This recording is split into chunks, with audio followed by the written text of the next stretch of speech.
Do not go for 3. Just get the 2. Ellis.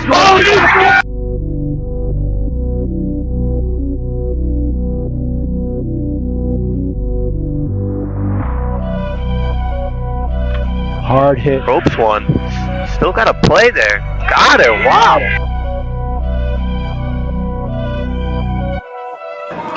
Ellis. Get up there.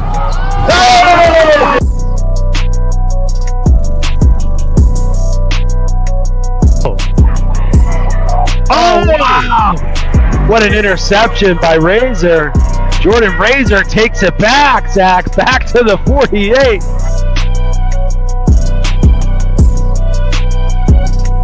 Biggs is going to check in. Dunlap wide open. He's going to get empty. Dunlap! Exclamation point. All right, we are live here at French Memorial Park on senior night here for the Seymour boys baseball team. They come in at 8-5, taking on Oxford, coming in at 10-4 in an NVL showdown today. Welcome to Project Purple Sports. I'm Zachary Gerstner, and I'm here joined with Ivy Geloso. We're happy to have you guys here. So in about 6 minutes, we're going to start the senior night festivities for Seymour. But for those just tuning in, who is Project Purple? Well, Project Purple is a Connecticut-based nonprofit organization that empowers the fight against pancreatic cancer. Our unwavering commitment is fueled by our pursuit of raising awareness, driving crucial research, and providing aid for patients battling this disease. Since our founding in 2010, we've been leading the charge, pioneering advancements and bringing hope to those affected by pancreatic cancer. We are committed to making a real impact in the fight against pancreatic cancer. Our initiatives include research funding, patient support, and community outreach. Our results speak for themselves. To learn more about Project Purple, visit projectpurple.org and make sure to follow us wherever you are on social media. And together we can create a world without pancreatic cancer. And for those looking to get involved with Project Purple Sports, visit projectpurplesports.org to learn more. No, I'm sorry, visit projectpurple.org/sports to learn more. And it looks like we're going to get ready here to do some senior night stuff here as Coach Moore's in front of me right now, getting ready to turn the mic on. So we'll leave our mics on, so hopefully you're able to hear everything why this is going down. But we're going to get ready. It's a few moments here.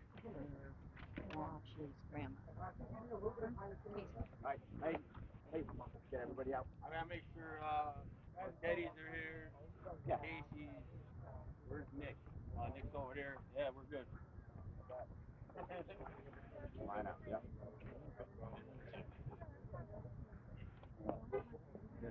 So we have, I think, about a minute or so till they start everything. Looks like they're getting ready. And then, as I mentioned, we will leave our mics on. So hopefully you'll be able to hear Coach Moore's speeches. He is right in front of me with a big boombox, so I really think you guys will be able to hear him, although we don't know.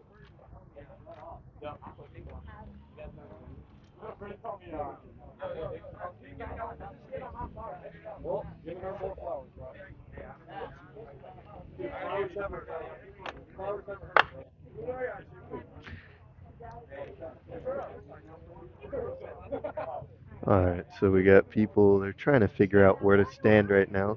You know, high schoolers don't always the greatest understanding of what to do at these events, but we should be hopefully 3 minutes from ceremony and then 18 minutes from game time. Woohoo! Yeah.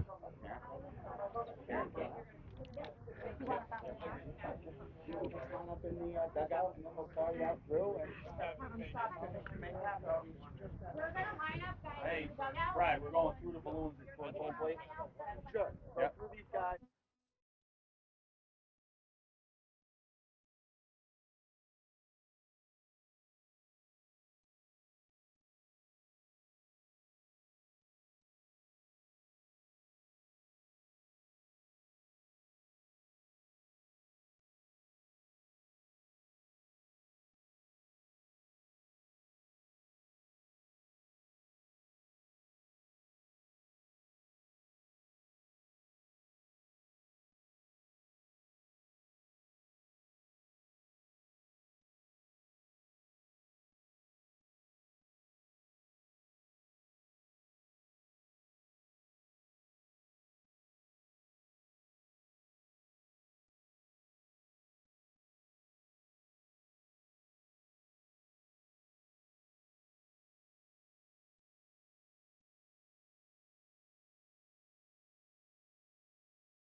Memorial Coliseum, home of your Seymour Fighting Wildcats, as we welcome the Oxford Wolverines for this contest. Welcome to Senior Game. Thank you for joining us as we honor the dedication, talent, commitment of our senior players who have each contributed to so much to our team and to our memories. We'd now like to take a moment to recognize each of these outstanding seniors. Number 3, Jack Casey. Jack. Jack is escorted. Jack is the foul team.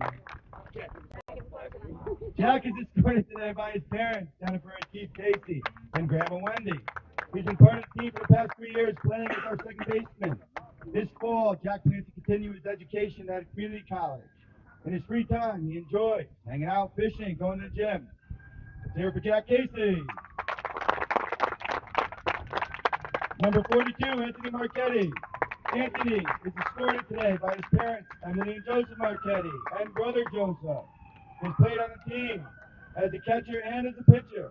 After graduation, Anthony will be joining the United States Marine Corps. In his spare time, he enjoys fishing, hitting balls at the driving range, and working out. There for Anthony Marchetti.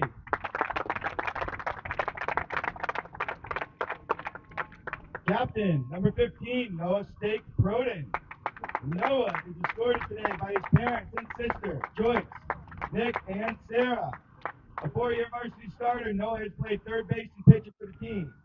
He will be attending the Ohio State University to study health and rehabilitation sciences with a pre-med focus. Noah enjoys going to the gym, golf, and fishing. Here for Noah Proden. Captain, number 2, Colby Ruggiero. Colby is escorted today by his parents and brother, Michelle, Tony, and Jace Ruggiero. 4-year starter, Colby has anchored the infield at shortstop and occasionally taken a visit to the mound. He plans to attend school and pursue a career in plumbing. In his free time, he loves to fish. Colby Ruggiero, ladies and gentlemen. And captain, number 4, Shane Bam White. Bam is escorted today by his parents, sister, and grandparents, Marcy, Shane, and Ashley White. A 4-year starter, Bam has been a key player in center field and from the mound. He plans to attend school in the fall to study heating and air conditioning. Outside of baseball, he enjoys hanging out with friends, golfing, fishing, and, of course, working out. Let's give a big round of applause for this year's seniors.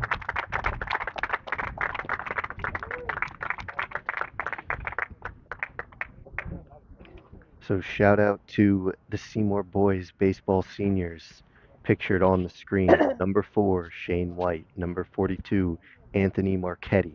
Number 3, Jack Casey. Number 15, Noah Prodone. And number 2, Colby Ruggiero. So now they're getting a nice group photo here, and then hopefully we'll be playing some baseball. We should have a fun one here tonight in a battle of 2 teams that I think are in the middle of the pack in the NVL right now. Oxford obviously has a game on Seymour, and it's coming down to the wire here. I know I was speaking to Seymour boys baseball board earlier, and they needed to win 7 of their last, I want to say 8 or 9, to make the postseason in the NVL. I think states you need to win 8 games, so they already clinched a state appearance. But you obviously want to win as many games as possible. And so, yeah, I mean, anything to add? No, I mean, Oxford's coming in averaging 6.4 runs on the road, and Seymour is averaging 6.2 runs at home. So we'll see what happens today at French Memorial. All right, so we're going to take a brief break right now. We're going to be muted, and we'll probably come back to you in about 7 minutes, pre-game some more of the game, and just get ready for a fun one today between Oxford and Seymour. This is our first Seymour-Oxford rivalry game we've had for any sport, as Seymour has been away for all the other sports we've covered against Oxford. And Seymour is our partnered school with Project Purple Sports, so we haven't been able to stream any. So we're looking forward to that, and we'll be back in about 7 minutes to preview the rest of the game. Ever since you mentioned that comment about my eye, now it's actually I blame you. Don't think about it. Uh,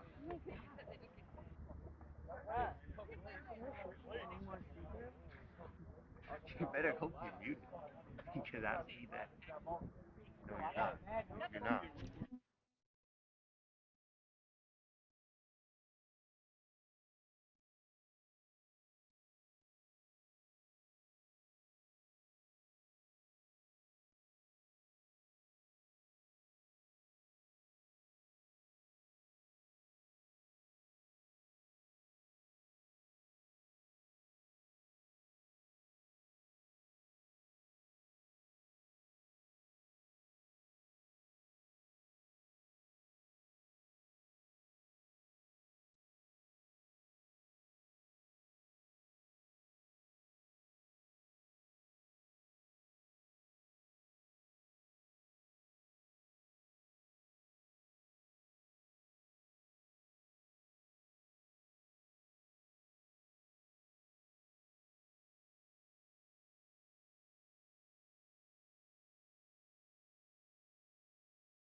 All right, so we are 5 minutes away from should be the first pitch if everything goes right. There's been a long conversation right now at home behind home plate with the umpires and the coaches. So I wonder if that's just normal or I don't know. It seems a little bit longer than usual, but it is a rivalry game, so they're probably keeping the coaches to make sure everyone stays in check. Ivy's got some stats for us. Ivy, what do we have? I do. So, like I had said earlier, Oxford's coming in, they're averaging 6.4 runs on the road. Seymour is averaging 6.2 runs at home. Seymour is their home record is 4-3 right now, and Oxford is 4-3 on the road as well. So this should definitely be an interesting matchup. Um, and Seymour's leader right now is Bam White, and his average is 381 right now. And Seymour is just coming off a win, actually, against Torrington from last Wednesday. They were supposed to play Oxford on Saturday, but unfortunately, maybe because of the field at Oxford, they were unable to play. So they were supposed to play them Saturday and then today. So they're They just didn't end gonna. up playing. I thought they did play on Saturday, no? No, Marcy said they didn't. I think Oh, all right. Oxford's field might have had a lot of water on it or something. All right. Well, why don't we meet the defensive lineup now for your Seymour Wildcats? So pitching today is Lang on the mound. Catching will be Garofalo. Fetzko will be manning first base. The middle infield will be made up of Jack Casey and Colby Ruggiero. And Prodone will be on the hot corner at third. Brito, White, and Denigris make up the outfield for Seymour.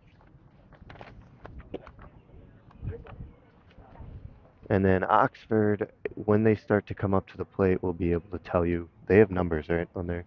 All Hmm. right. We weren't able to get a lineup card from the Oxford coach. So as soon as we get players getting to the plate, we'll be able to let you know who's batting and who's playing where.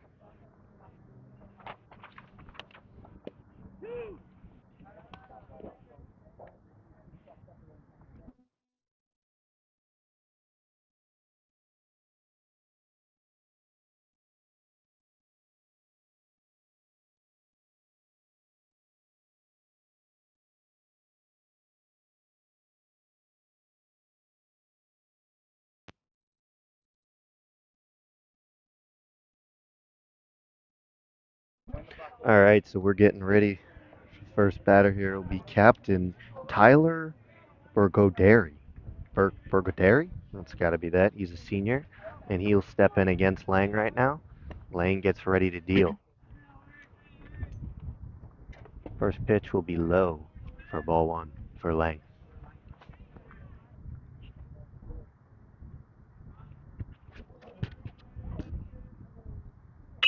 Oh, that'll be roped out to the outfield. White will make his way over, and he'll put it away for one down.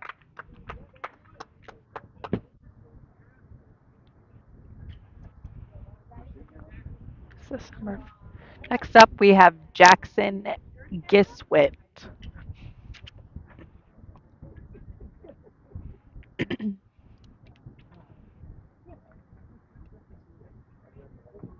Lang gets ready to deal. Ooh, Oh, little inside there. a little. Almost jumped him off the plate.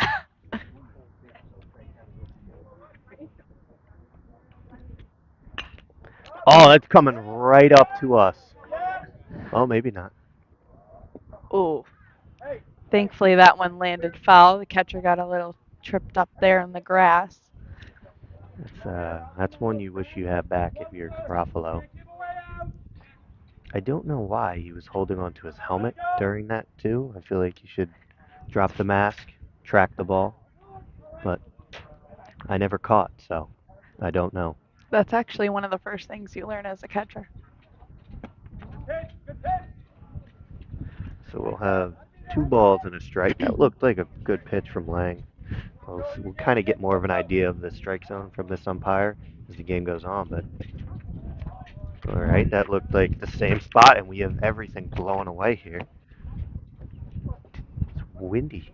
It is windy.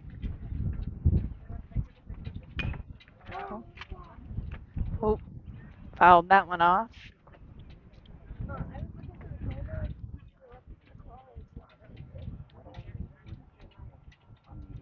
We have a 2-2 count here while Jacob Lang gets ready to throw the pitch. And that one will be upstairs for ball 3. Count runs full.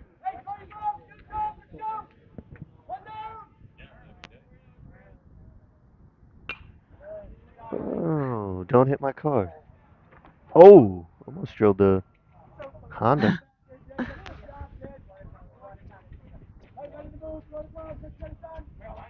Oh, this is a good at bat here for Oxford, making Lang work a little bit early in the game. Ooh, and that will be ball 4 way inside again.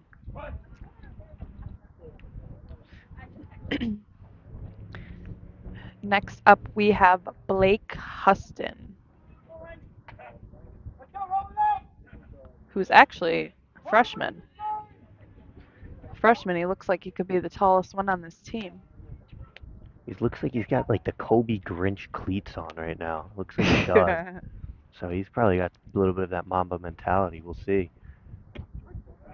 It's in there for strike 1 by Lang. And he's got the best chance at hitting a home run that's actually out of the ballpark there. Because at Seymour's home field, they don't have any fencing left.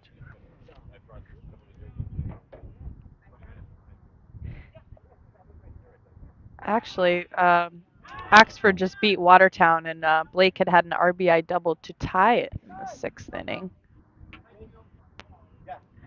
He's got to be those. Got to be the Kobe Grinch cleats. I didn't think they made them for baseball, but that's the only shoe color I've ever seen, like for basketball. You know?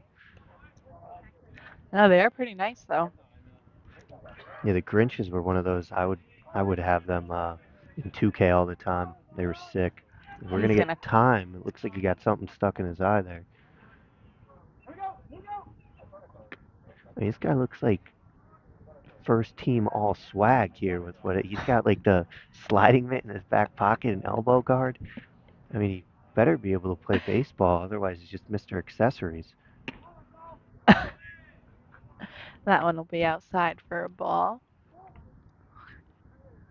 The count's 1-1 here, 1 out, 1 on. Top of the first.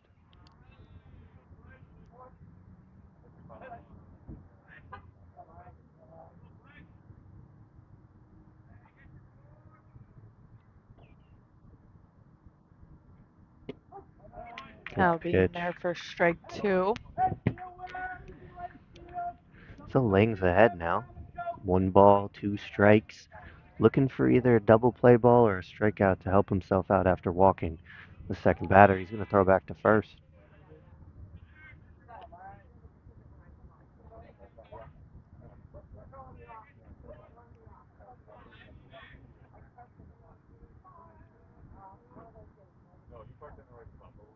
Runner goes. Garofalo will make a throw down. Won't be in time. So stolen base there for Oxford. Now they have one, as I like to say, one duck on the pond. See if they can bring him in.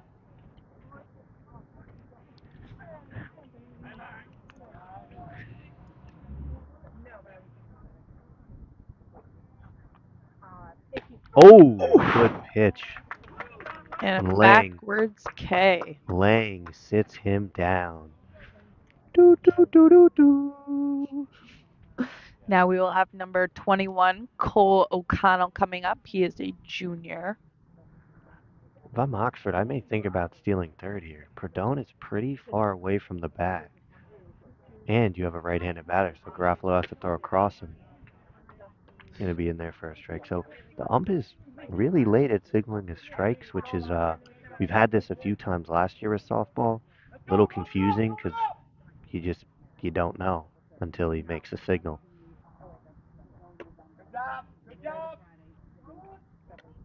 A 1-1 count. This kid is pretty tall too, actually. Yeah, I wonder where Oxford's getting these kids from?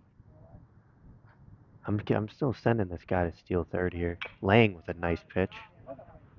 And he's ahead 1-2.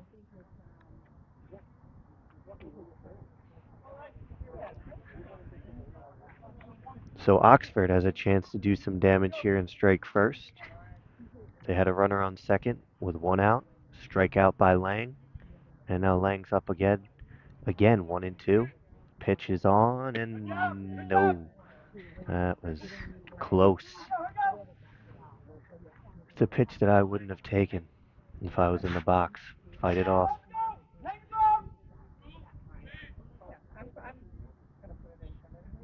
Got him. And that is another backwards K for Jacob Lang.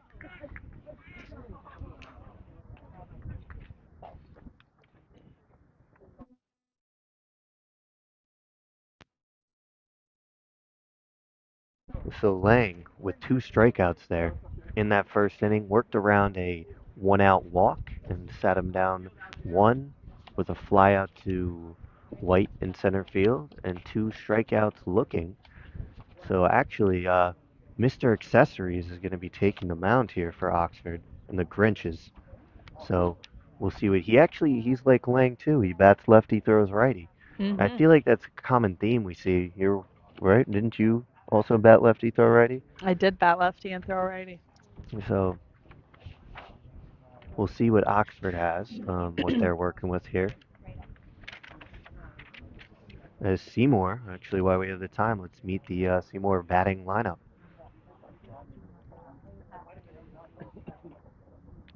So leading off will be Lang. Prodone will follow. White will hit 3. Ruggiero will be in the cleanup spot. Denegris will be in 5 spot. Casey to follow. Brito batting 7. Marr will be DHing, batting 8. And then Garofalo will be batting 9.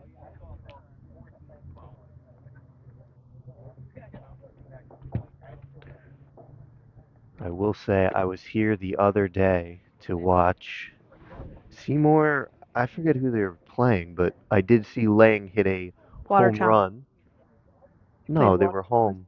No, it was a week and a half ago. I was here doing some stuff with them, and Lang hit one out of the park. So he has a power bat, and he's only a freshman here. So the future's bright for him and Seymour baseball. And This maybe is the Torrington. oh, it was Torrington. They beat them 6-2 they won, actually. Yeah, Lang kind of did the finishing touches with his solo shot, and Seymour never looked back from there. Good start from Denegris that game. He was on the mound. He pitched, I think, 6 or 7 innings for them. Only allowed 2 earned. So this is the dangerous part. Obviously, it's the top of the order, but there's a lot of pop in the bats here for Seymour. I know the first game we had when they played Woodland, they had a different lineup, but they changed it around. They found what works, and they've been rolling ever since. And Jacob Lang is going to start us off in the bottom of the first. He is coming in with a .333 batting average for Seymour in the leadoff spot. Showing some respect there with the catcher. We love to see sportsmanship on Project Purple Sports. So we got a pitcher versus pitcher duel to start it off here. First time around for Seymour. Lang waits. Woo! Woo! And he's Smack gonna that one. hit the first pitch Goodbye out of tomorrow. here. We'll see you later. First pitch, and he ripped that one right out of the Wow. It hit the roof over there.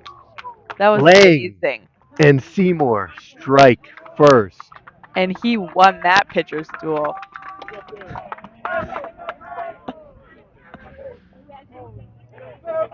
Man, that was a tank. Oh my God. That was awesome. Well, I mean, he went fastball right away. Lang was sitting on it. Lang found it, and Lang took it.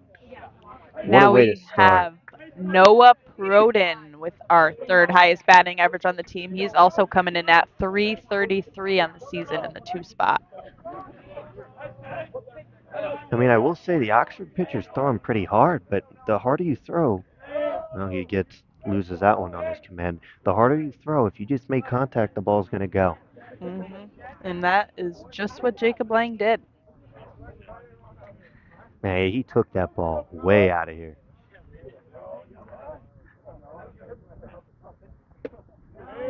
Outside there to Proden. So, as someone who pitched in high school, when you gave up a home run, what did you do to kind of resettle yourself down? If you ever gave up a home run, but just what's going on with the pitcher's mind right now, just for those listening who may have never been in that situation. Honestly, it rattles you, and I feel like especially the first pitch he's throwing to Seymour and it's a home run way out of the park. I mean, that's got to get you down. I know it would get me down, so I can only imagine what this pitcher is feeling right now. It's definitely in his head with these outside pitches, these balls that are getting away from the catcher. So what would you do when you gave up a home run? How'd you kind of recuperate and refocus and lock yourself back in? I mean, I would usually just take a minute. I wouldn't really have time to do much of anything else, but you got to just put it behind you and focus on who's up next. Oh, That was low. well, the count runs full. Prodone will await, looking to do some more damage. White is on deck, followed by Ruggiero. Oh, jeez. That one goes right into the cement bleachers. Yeah, good thing, good reflexes over there by some of the parents, because Prodone was way early on that one and almost took a parent's head off.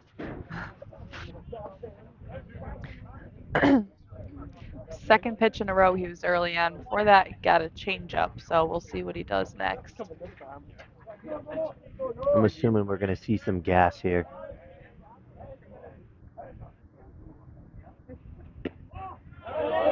We will. Man, that'll be ball four. Prodone takes first. White comes up to bat. And he is their hottest hitter, hitting He's 381 on the season. Yeah. 381.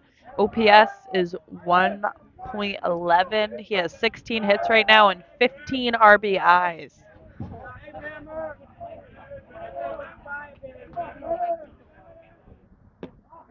That first one is outside. So since that home run, he's kind of been trying to pitch around batters, and he can't do that. You got to attack the strike zone. Have a short memory as a pitcher, and hopefully let the ball get put in play and let your fielders make some plays. Looks like he might try to throw back, or he's gonna. Oh! A little hit and run action there. That's going to be drove into right field. Prodone is going to stop at third, and White has a single there.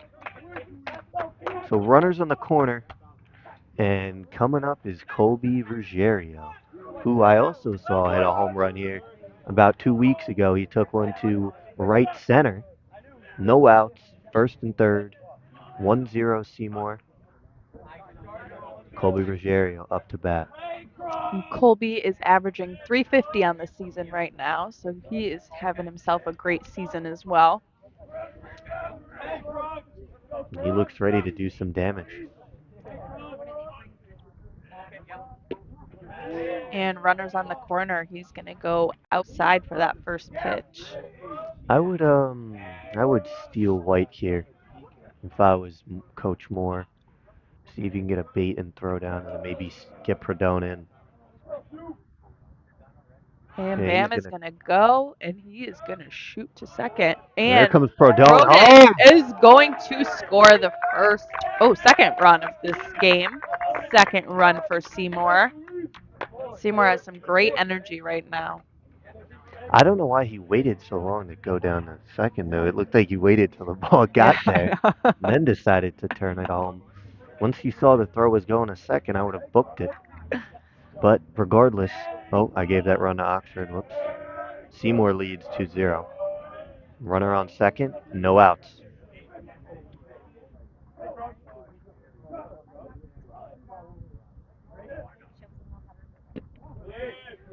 Be another ball outside. Yeah, he's really struggled with his command. He hasn't been able to locate his pitches where he wants to be. So hopefully Huston can figure out that. Otherwise, he'll have a long and a short game on the mound. Oh, he listened to me because he finally found one.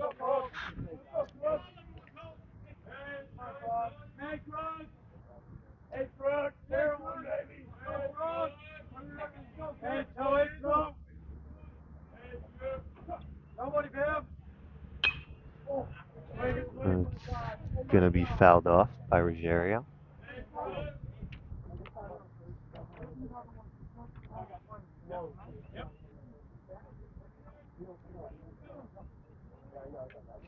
I do like the powder blue or baby blue jerseys, whichever you want to call them, of Oxford. I think they're very clean. Yeah, I like Oxford's colors myself. Oof. And that'll be a strikeout there. So Huston finally gets the first out, and it's a big one, getting Ruggiero in the 4 spot. Now we will have Aiden Denegris. And he is batting 297.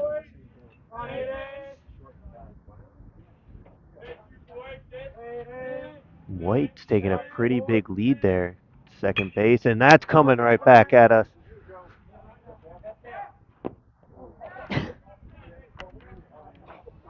Pine cones flying down at us too.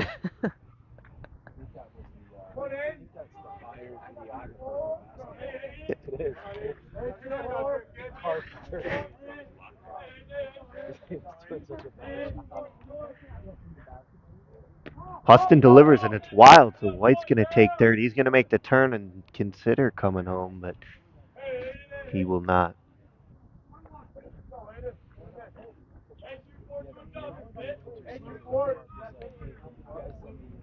So if Denegris can just get one out to the outfield, White will score.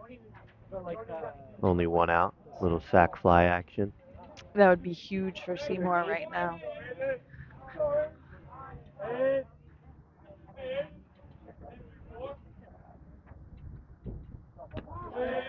He keeps throwing outside. Yeah, I don't know what he's trying to throw, but it looks like he just doesn't have command of it. Mm. And it's not like he's missing closely. He's missing pretty badly, as we just saw the pass ball to the backstop, and then once again, way outside, making the catcher really work back there. Good pitch, though. He does throw hard. I don't know why he's not trying to pepper the zone with some fastballs and help himself get out of this inning. I think he might have to slow it down a little bit because it obviously doesn't have, like you said, very much command on the ball. And bam, White is going to come in and score. Make it 3-0 Seymour.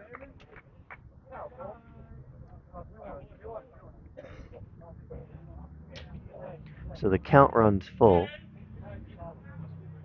Seymour 3, Oxford 0, 1 out here. Jack Casey waiting on deck.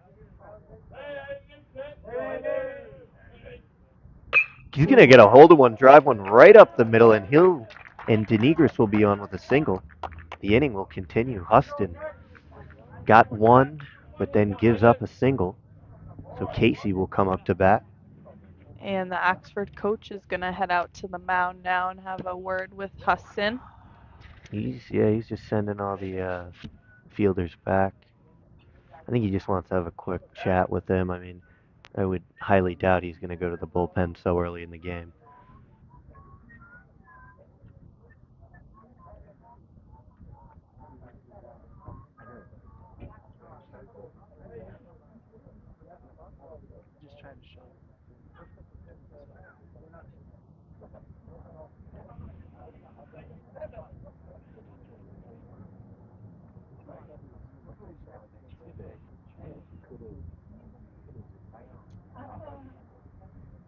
It was a lot longer of a chat than I expected.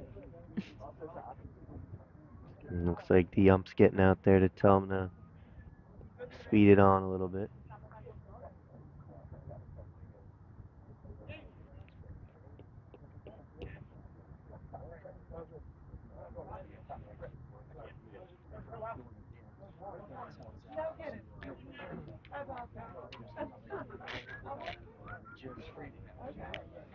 So Casey will be the sixth man up in this inning for Seymour.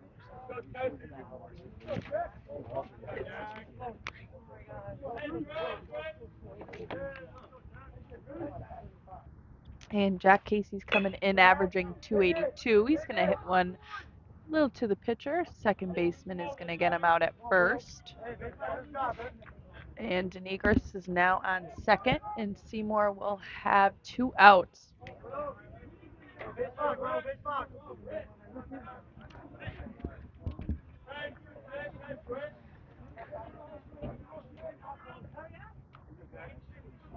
Now we have Jacob Brito. He's averaging 212, our right fielder.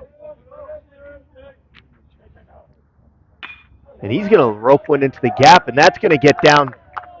And here comes Denegris around second, or around third, and Brito's going to get into second with a stand-up double. So Seymour strikes again. Jacob Brito getting it done offensively with 2 outs. And the inning keeps on going. Huston's pitch count is going through the roof here. Gave up 4, started off with a Lang home run. Now we have our And DH, Danny Mara, to bat. And ball 1. He is averaging 286 on the season.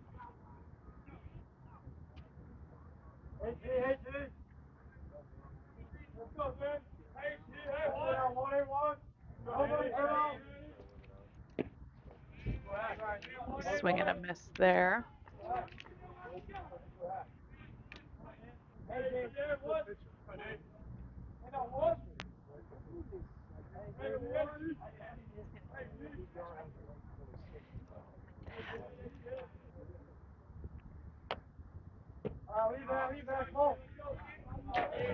Mara will fall behind 1-2. Got fooled with the off speed there from Huston. His changeup does look pretty good, though. Someone else had swung at it earlier. He'll foul that one off. We still have a 1-2 count here.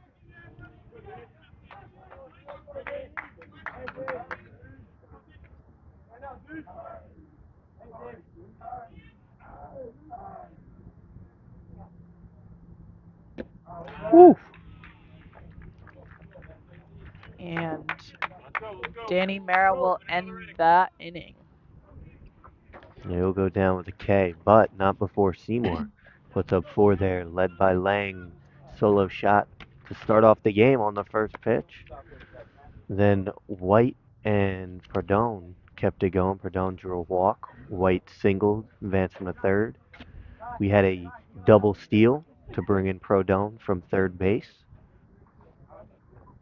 White came around on 2 pass balls, and then Denegris got on with a single. But what did he double?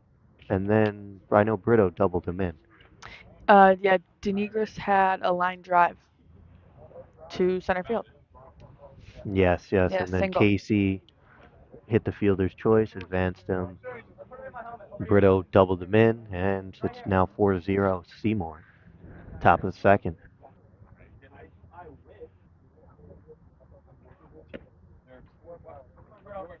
So I got information from our Seymour Wildcats scout, and Lang is primarily a fastball pitcher, but today we've been seeing a lot of curveballs and a lot of off-speed stuff from him, which I don't know if that's going to hurt or help him, but I guess if the scouting report is fastball pitcher and you're getting curveballs and changeups, it's going to make it a lot tougher for you to adjust until that second or third time through the order. Yeah, definitely. We'll see what happens. I mean, he did a great job in the first inning, so.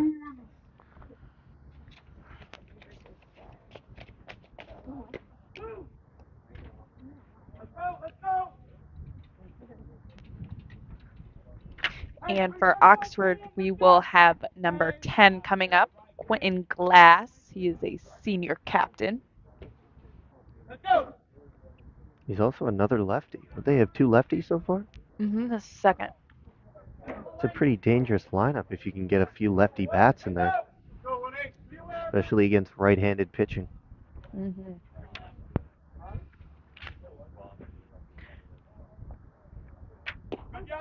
And first pitch is in there for a strike. Again, this delayed strike calling is I know.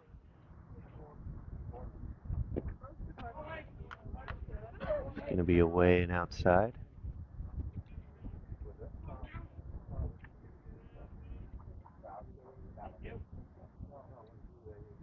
Oh, okay. Wow, it sounded good off the bat, but it will go foul.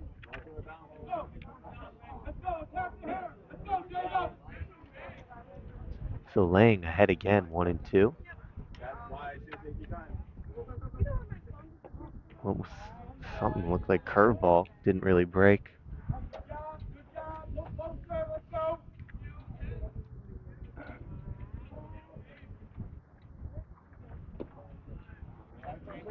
Count will go to 3-2.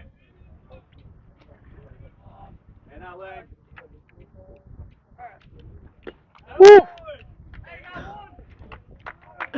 And that will be strike 3. Yeah, Lang got him with that high heat. Yeah, I mean, honestly, good at him to use the full zone. He hit through 2 in the dirt there, ran upside. Now we will have number 6, Xavier Carlson. He is a junior.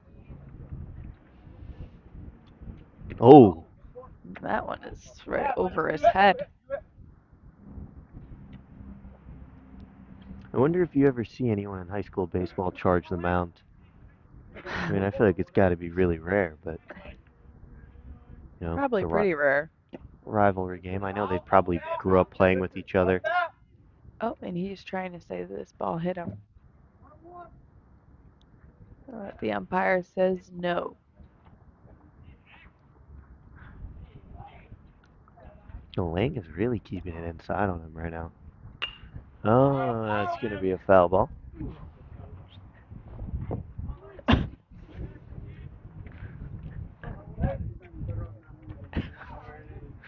And the count will be 2-1 here on Carlson. Take that 2-2.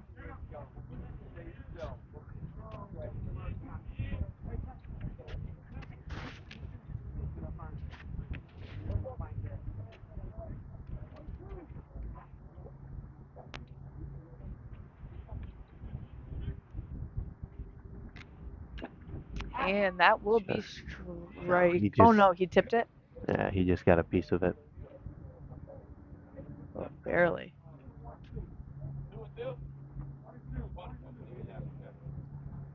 We have a 2-2 count here on Carlson. Oh, he went. Yes, Yeah. he did. That will be strike 3. Do, do, do, do, do. Third K of the day for Lang. Fourth. I'm sorry, I must have missed one then. Lang is shutting down Oxford bats. Now we have number 11, Ian Cunningham. He is a senior. Oxford is a tall team. Yeah, they are. Especially compared to Seymour.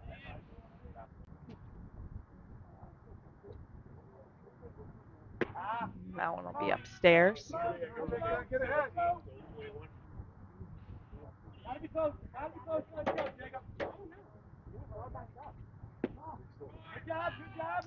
One's a little bit low there for Lang.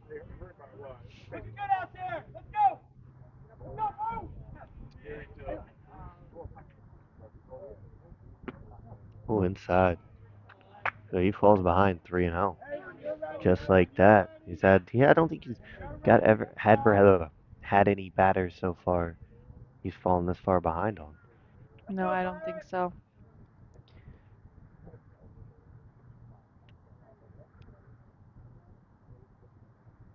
He's gonna be roped right to Casey, and he's gonna catch it on the fly.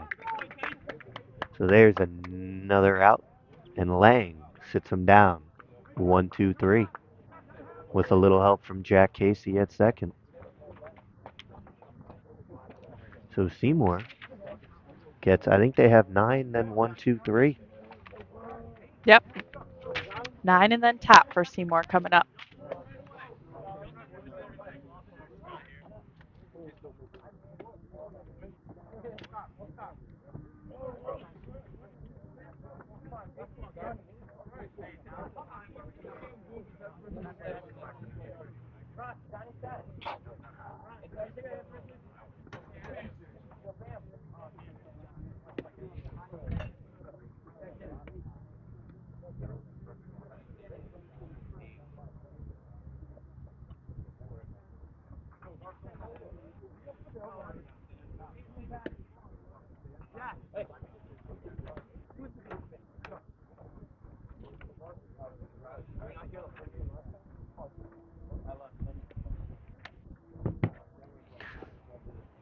Is Huston still on the mound? I can't see right now.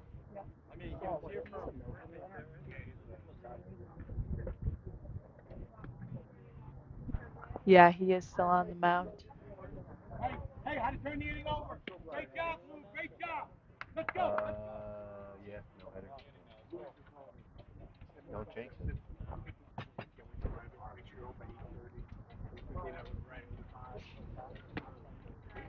And our catcher, Garofalo, will start off the bottom of the second. He is averaging 250 on the season right now. And we still have Huston on the mound for Oxford, so we will see what happens. And look who just came into the on deck circle.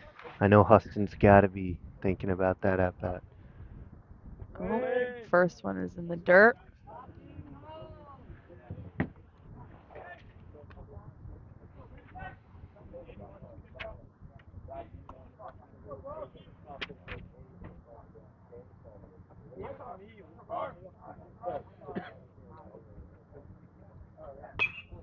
It's going to be felled off by Garofalo.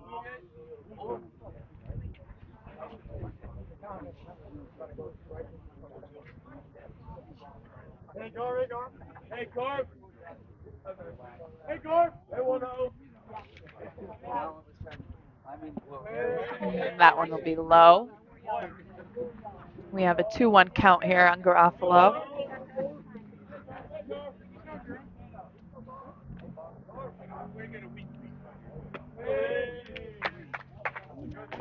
And Husson falls to 3-1 on Garofalo. I feel like you're going to get a pitch to hit here if you're Garofalo. Oh, I'm wrong. Or not. He's struggling out there. And Lang comes back up to bat with one on.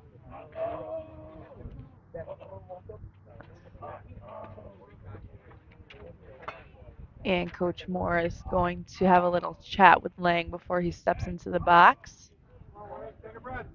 I feel like we may see a little bit pitch around.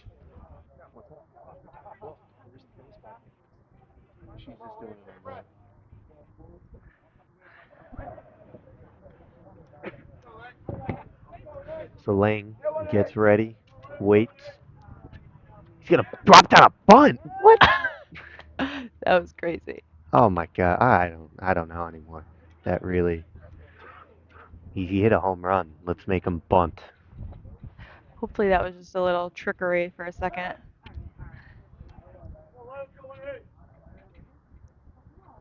All right, there we go. Ball in the dirt there for Husson.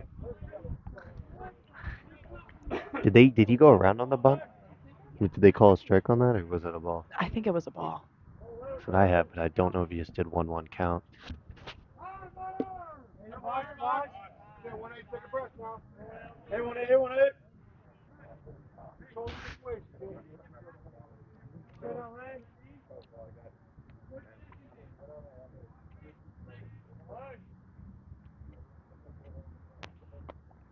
And he's going to bunt. Okay.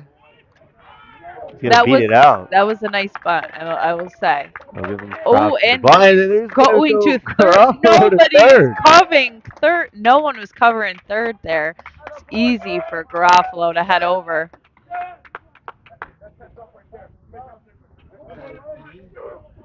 So we just watched Lang lay down a No, bunt, beat it out, and then Oxford not cover third when the third baseman came in. And I think that could be all for, for Huston. yeah. That may be the end.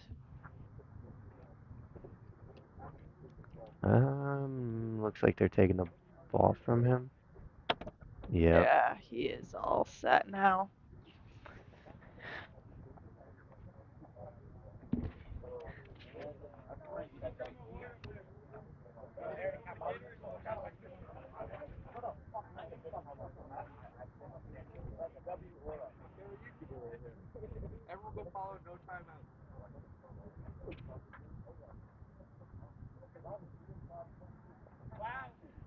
Maybe they're not taking him out. I'm confused right now. They're gonna, Oh no, he is coming out.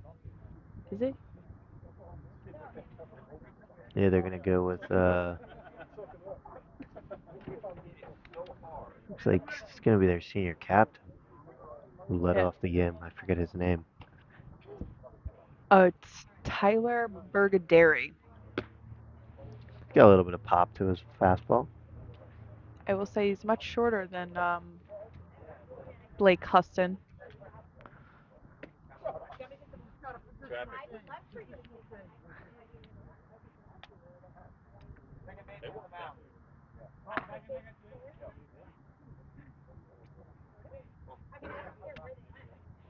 Looks like I don't know where Heston's making his way to play. He's gonna stay in the game. Don't know if he's going into the outfield or if he's going to second base right now.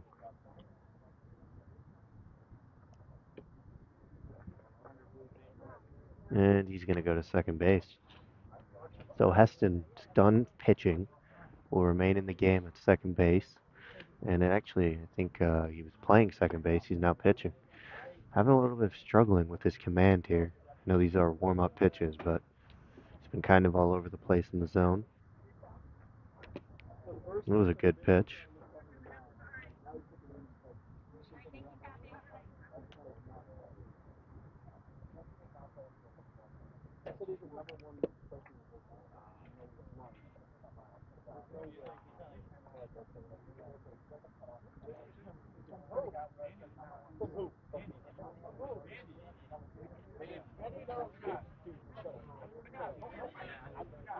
So Perdone will step into the box now. No outs.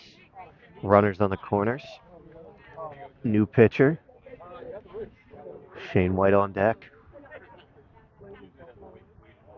Well, Bam White on deck. And the runner's going to go. Lang's going to get in there standing. Not So even not an even a. attempt. Well, I think after kind of the mental mistakes Oxford's been making today, I don't think it's worth it. Giving up True. another run on a stolen base. At That least is get true. a chance now to maybe go to home on a hard hit ground ball if Garofalo runs. And We have a timeout here by Proden. I thought it was Perdone. Well, it's spelled Prodan. Is it Perdone or Proden? Proden. I apologize to Proden. That was a nice curveball in there for a strike.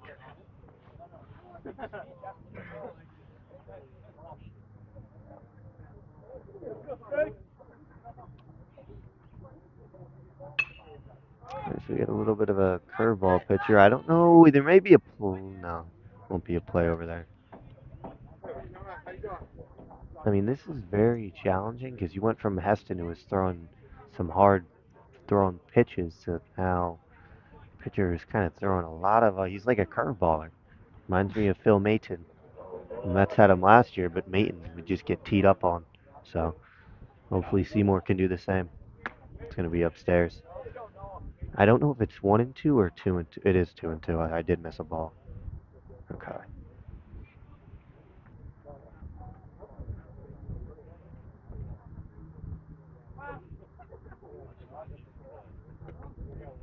And that will be in the dirt there. Yeah, I will say they're doing a good job at kind of waiting for that curveball to break and not getting out in front of it Hmm. because it's really slowly, coming in there and then it's just breaking down. Yeah, Seymour's definitely having a lot of discipline at the plate. And that will be his second walk. He also walked last inning. He's like Soto up there, got a good eye. Mm, That's why he's in the 2 spot, like Soto. And then here you go. White coming up. He singled I don't think he drove in a run, but I think he advanced the runner to third base his first at bat. He'll yeah, get in there with bases juiced. he's singled He's to right gonna hit one and slowly. They're gonna try to turn two, and it's gonna be thrown away. And so here comes laying around. White's gonna go down a second, and Seymour will score two.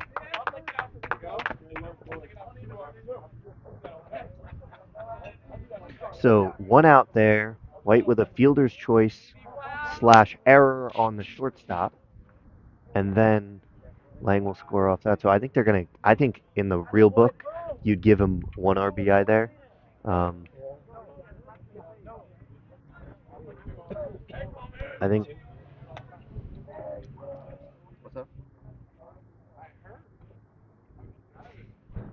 Colby Ruggiero is up. I'll take ball one there.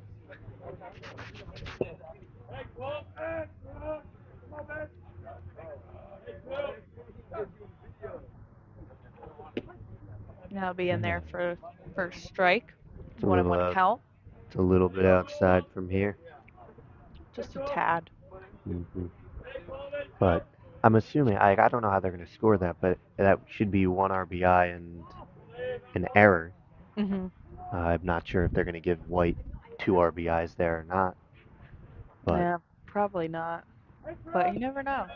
it depends on how they score. Sometimes you wanna. And that'll be that one was definitely outside. Uh huh. Bit of a wide, I guess, widthish, wideish strike zone. It's not really tall, but it's. With it? Well, I meant With it? wideish, and White's gonna go, and Rogerio's gonna drive one back to the wall, setting up for end. It'll be short of the wall. Rogerio's gonna go. White's gonna come in to score. Stand up double there for Colby Rogerio. And the inning keeps on going. Seymour 7, Oxford 0. Ruggiero almost added his own home run to the stat sheet, and Oxford is getting eaten alive through 2. Yeah, that home run by Jacob Lang really blew the door open for Seymour. Definitely gave him that energy and motivation they needed coming into this rivalry game. It was a tone setter for sure. I mean, Seymour, they got up there, they got the bats active, and there's going to be another pass ball. So Rogerio's going to get into third, standing up, make the turn, and head on back. I mean, I don't know what's going on with Oxford. They're a 10-4 team that's playing like they're 4-10. Even Hmm. like just the mental mistakes error-wise out there. Yeah, they haven't been able to. I mean, like even just some of the errors out there you wouldn't expect, especially this late in the season. Panigris is going to foul one off. Oh, almost drilled that car.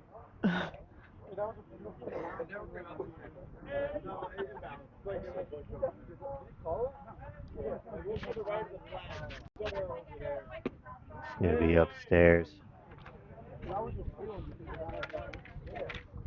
So 2-1 count here. Rogerio's on third. Be a swing and a miss there for Denegris. Last at bat, he had a line drive to center field. Good eye there. Late break on that pitch right there. Probably one of the best pitches I've seen him throw all day. I know it was a ball, but it broke perfectly. And it's going to be ball 4. That will be another walk.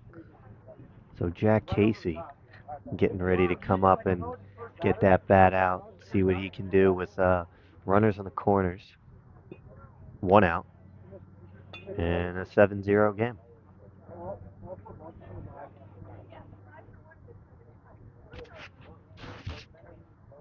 I just want to see another home run. I've been trying to dial in my home run calls, but you don't get a lot of them, so it's really hard to do. I mean, with basketball, my dunk calls have been getting better and better. You see more of those, but baseball, it's a little except for It's a Aaron. rarity. I'm gonna say Aaron Bombery for softball. Denigris is gonna go. They're gonna make the throw down, and he's gonna be in there standing up. I said, we'll say for Naugatuck last year, we had Bombery, and she hit 3 home runs in one of the games we covered. So, I mean, I had some practice there. Yeah, Erin Bomberry is a good player. She's up at Quinnipiac now. My alma mater.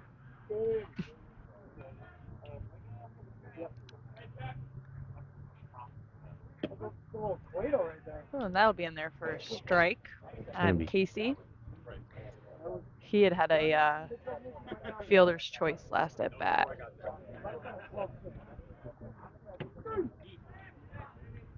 A little outside there. And here comes Jacob Brudeau. He had a great at bat in that first inning. He had a double last at Yeah, bat, double to right center. It's just beautiful hitting. This pitcher is like not even really reaching the plate. No, he's trying to. I see what he's trying to do with his breaking stuff, but he's got to at least make it more tempting to be swung at.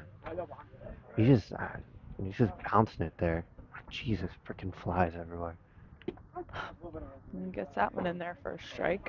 I mean, I don't want to say anything about the last strikeout call against Casey, but once again, a little outside in my opinion. I guess everything. Umpire likes that pitch. I can't see from behind, but like it just looks like it's not hitting that outside corner of the plate from where I'm No. sitting. And he's But I gonna guess, go outside again. I mean, I guess if you're a hitter, you gotta protect it at this point. You've seen it get called a few times, but I don't know. Maybe he feels bad for Oxford. Oh, Brito thought he was gonna get K'd on that one. A little high. But he looked at the I know. ump to make sure it wasn't strike 3. See, when you do that, the umpire is probably just gonna say strike 3. Oh, I don't know. I mean, I do like his breaking stuff. If we could get it to break like at the knees, it would be a good pitch. That is And another walk for Seymour. bases juiced.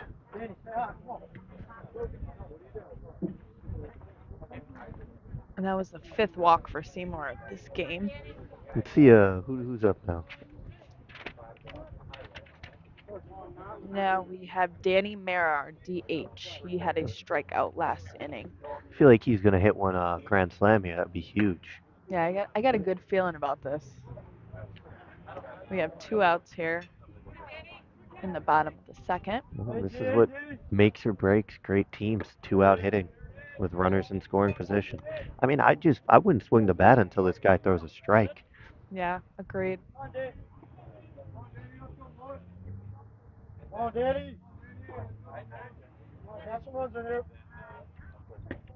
Yeah, swing and a miss there.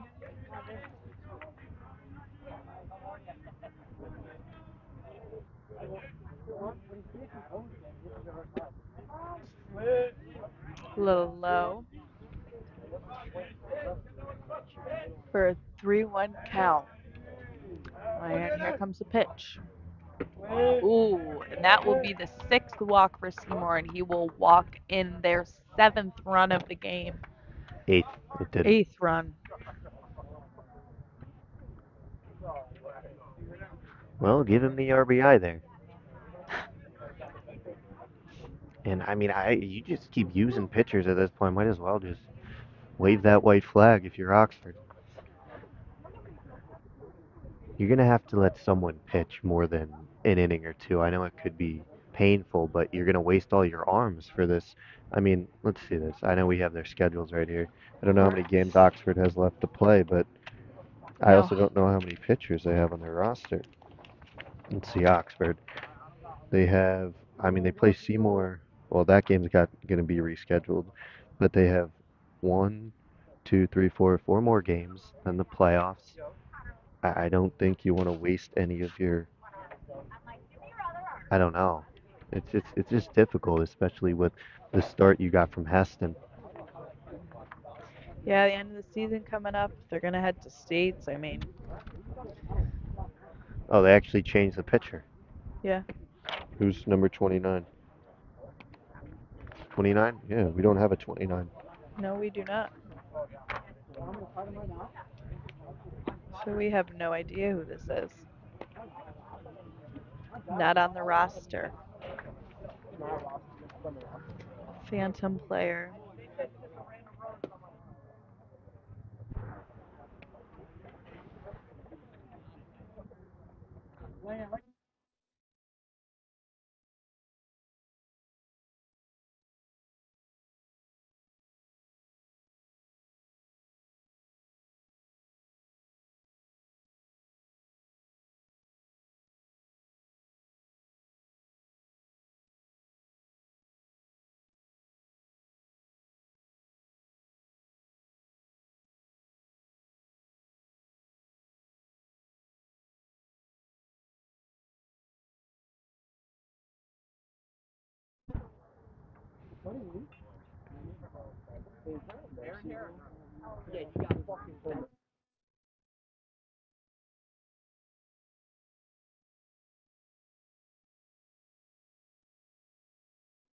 So, new pitcher here for Oxford. Bases are juiced. 2 outs. Garofalo comes up to bat, the catcher. And he's going to take first pitch strike. So, we got we got a pitcher here for Oxford. I do not have him in the roster from the CIAC.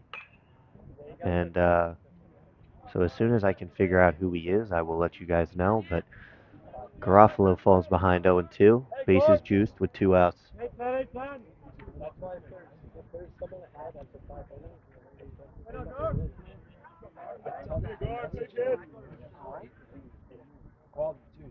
Garofalo is going to drive it. It's going to die a little bit to second. He's going to have a chance to beat it out, but he won't. So that'll end the inning.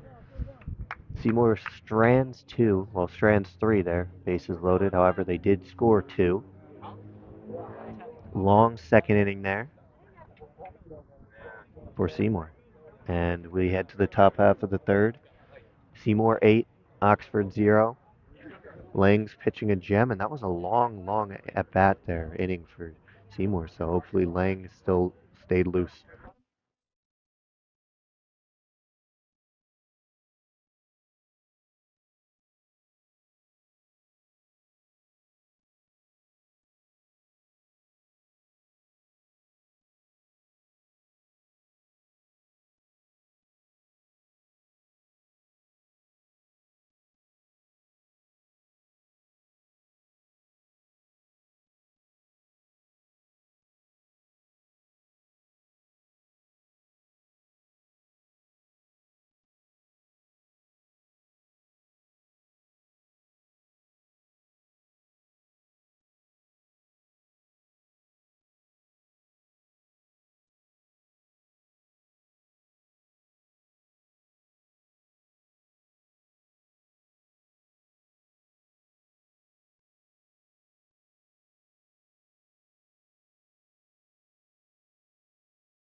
So Lang still on the mound and pitching strong. He had a little bit of a break there with a long bottom half of the second inning. Oxford, I mean, there's not much to say. They're down 8-0, no hits. What, 6 walks, 8 walks, 6 walks, I think. six Yeah. walks given up. We now have Chase Skolostra. I'm really sorry if I said that completely wrong. Lang's First gonna mim- pitch will be in there for a ball.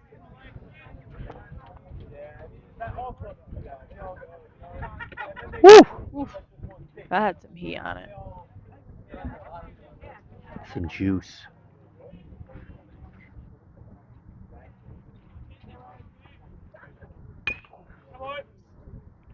So Lang's back in front, 1-2, looking for his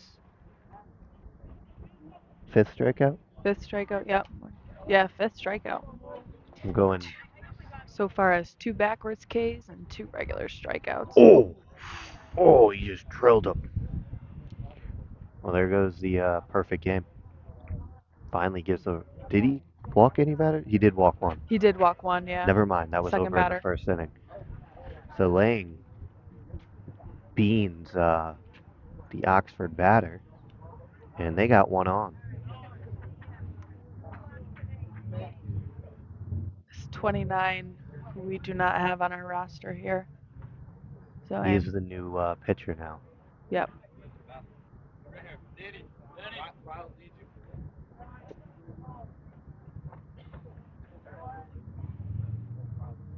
See if they steal a bag here. Ooh, Oh boy. that one will be way high.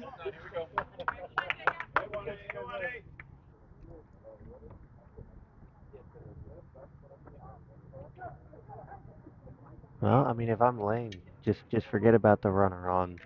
Runner will advance on the pass ball. It'll be at second. Just attack the batter. You have an 8-run insurance lead. It's not like that run on second's going to be worth 8.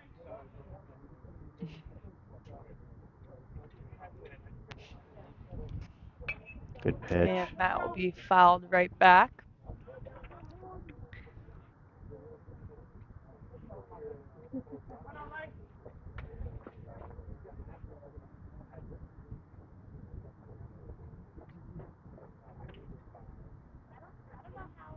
Oof, that one almost hit him. They're crowding his plate. He doesn't like it. No, he does not. You have a 2-1 count here.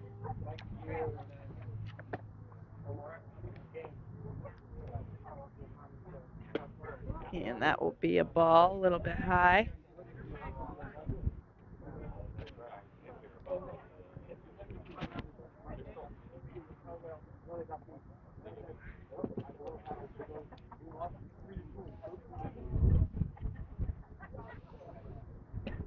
And that'll be a strike there. 3-2 count. He just needs to stay composed and keep control of his pitches. I mean, everything he's been doing today has been working. So I wouldn't be worried with the runner on second. Just attack, and he will.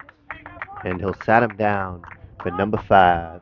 Doo, doo, Mhm. doo, doo, doo. What number is this? Top of the order. Oh, here we are at the top of the order. Number 8, Tyler Burgadary, who is a captain. He was our second pitcher for Oxford. And he is going to hit one to third base. And he will be safe at first. There goes the Oh, throw to no. third. Gets thrown away. And Oxford is now on the board.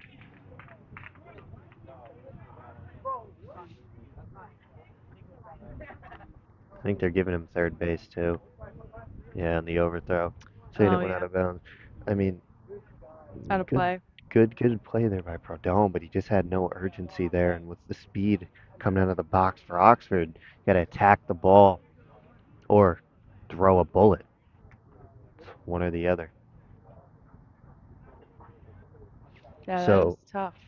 well, But it's all right. Just 1 run for Oxford. Seymour still has a little cushion here. So here's number 4, Jackson Giswit. He's a junior. He walked last inning, or last time he was up. and I like it from Lang. Go right after him. Let it make him hit the ball. You haven't really got touched on anything today. I think there was one fly ball to shallow center field, but everything's been either strikeouts or softly hit. Hmm. It's gonna get peppered foul. And he's up ahead on him, 0-2.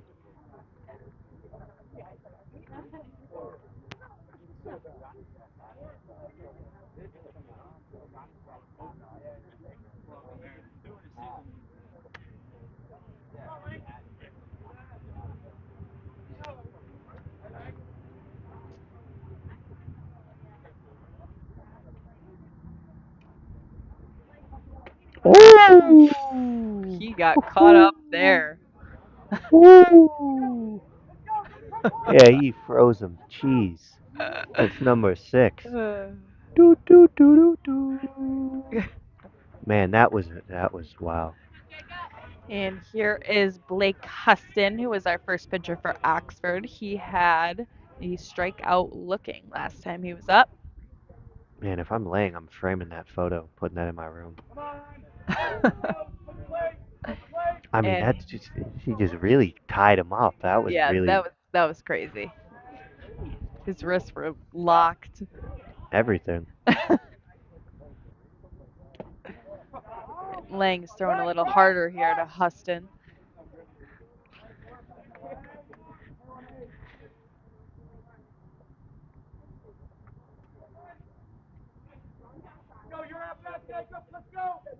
One count. Here comes the pitch by Lang.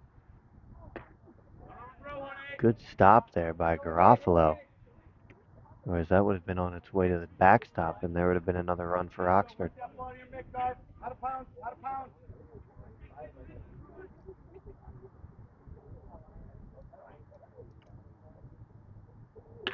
Oh, oh Oh. no.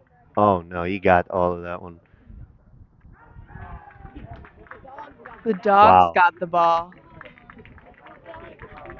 Woo! And Lang hit one off Huston, and Huston hit one off Lang.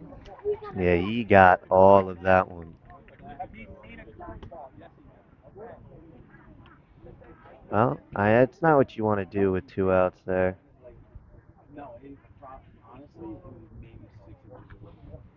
Even with how tall he is and how long of arms he has, it was still maybe the dog barked. So, if you're laying now, you got to shake that off and go back to work. I mean,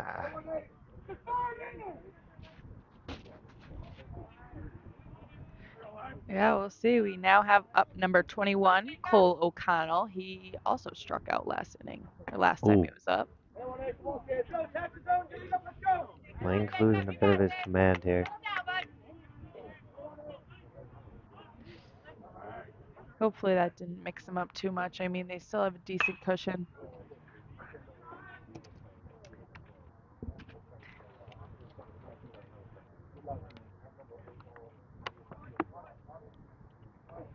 Done deal.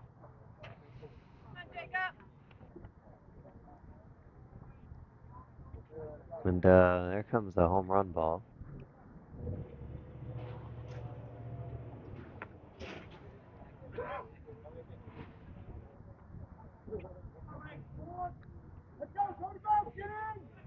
We have a 1-1 count here.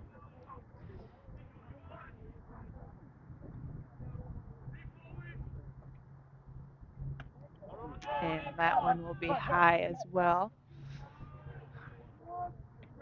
He just needs to take a deep breath, recuperate, and throw.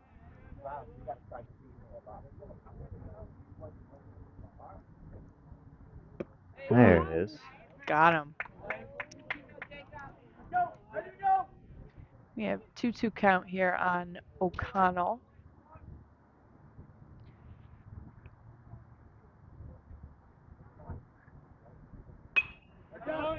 That's hitting Fox Pest Control. Well, maybe not. A little over.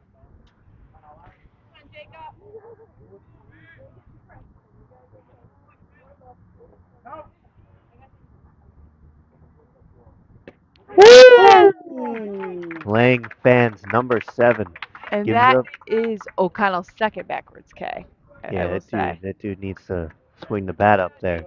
But Lang gives up the home run to Huston, who gave up the home run to Lang. So I guess it calls it about even about now. Oxford scores three there, trail 8-3. Lang 7 Ks. Doo, doo, doo, doo, doo.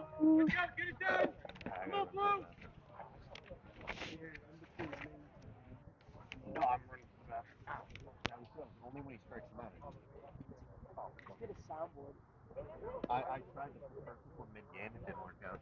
What is it, bottom third? Jeez, this is the longest game ever.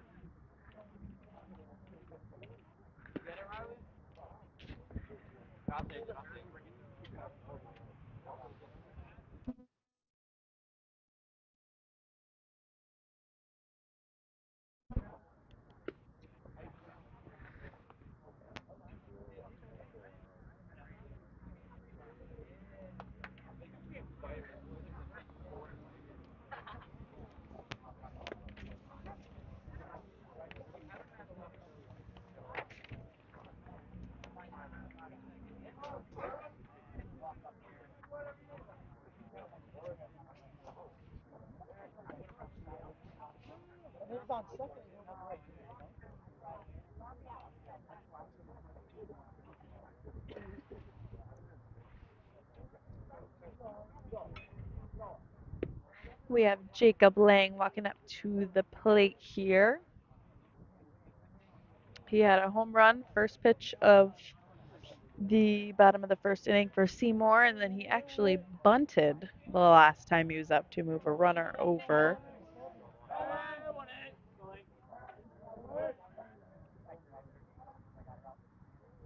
And he's going to hit him with a changeup first pitch. That one's going to go in the dirt.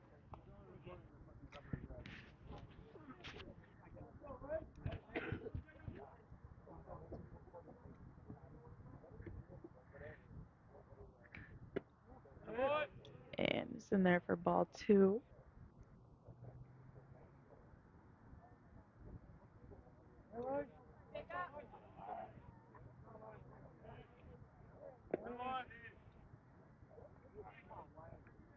Another one in the dirt there for the pitcher, number 29, whose name we do not know.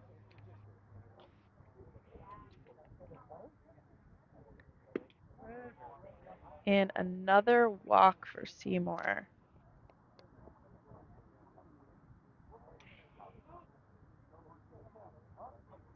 That was Seymour's 7th walk. Now we have number 15, Noah Proden, up. He has had 2 walks in this game already.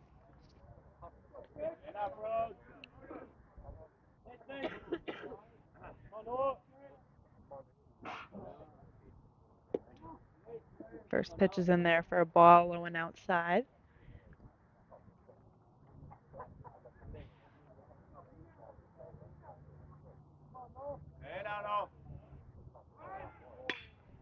And he's going to hit this one, a little dribbler to shortstop, and he is going to beat it out.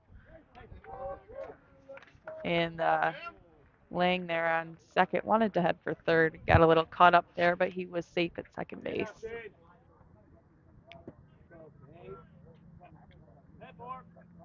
And here we are with Bam White.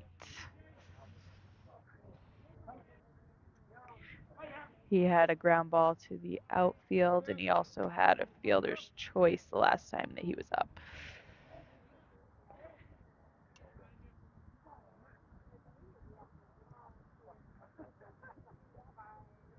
And the coach is going to head back out to the mound here for Oxford.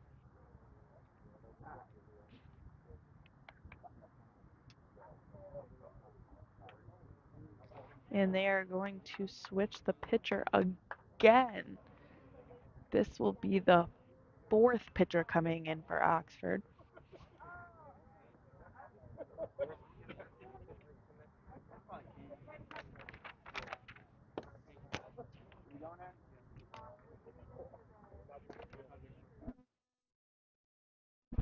Like how it's changing everything.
And we now have a lefty in for Oxford.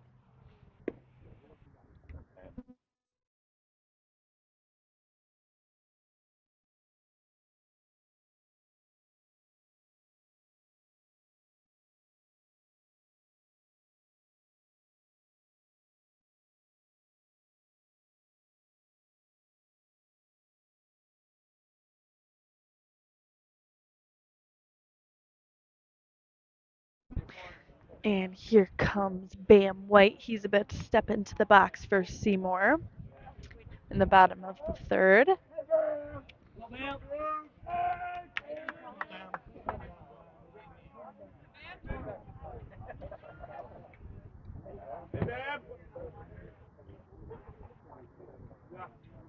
Oh, fouled off.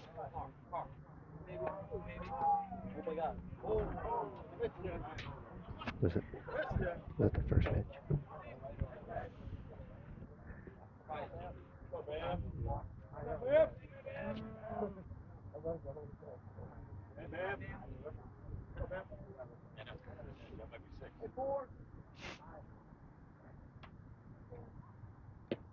Was it there? Yeah. Yeah. Man, lefties, it's weird, you know, the way they throw the ball. I don't know.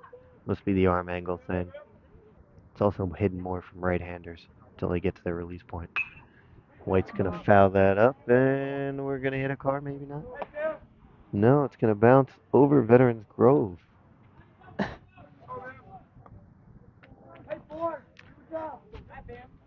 So 2 on, 2 strikes, no outs.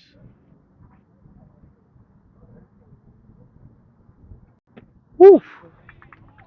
And that's strike 3. I think that's the first strikeout Oxford has all day. No, No, second, third. third. Sure about that? Fourth, actually. I'm gonna go Fourth, to fourth, check fourth. the statistician's book as Ruggiero comes up to bat with 1 away, 2 on.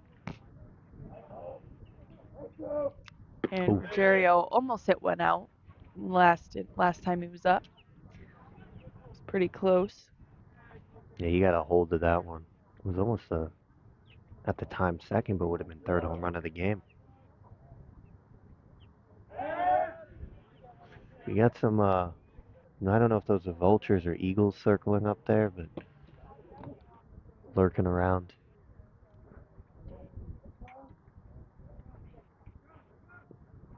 Here comes the pitch. Rogerio's gonna foul that off.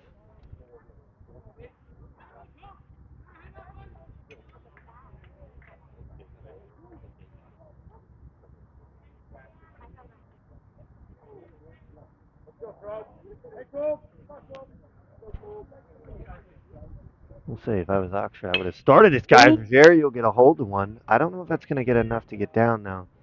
It won't. Lang's gonna tag, and he's gonna go, and he'll be in there. And Padone's Proden is messing with them, and they're gonna say Lang left early. So that's gonna be a double play, end of Wow. the inning, and I don't know about that one.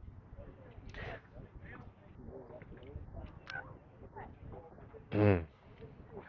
Yeah, I don't know. I don't know.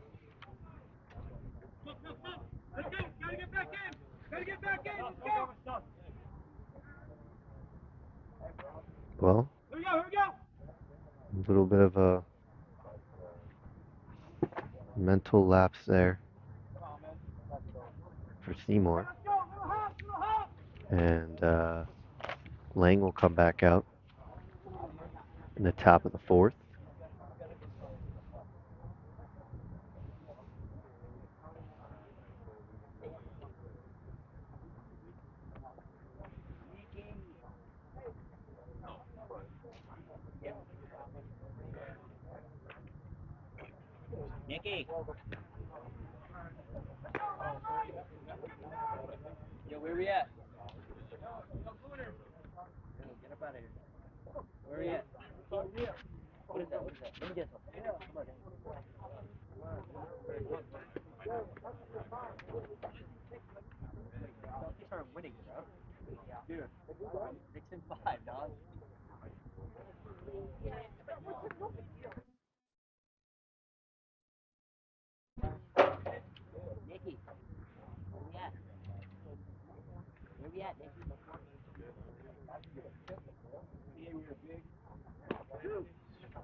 So Oxford getting ready to come to bat here.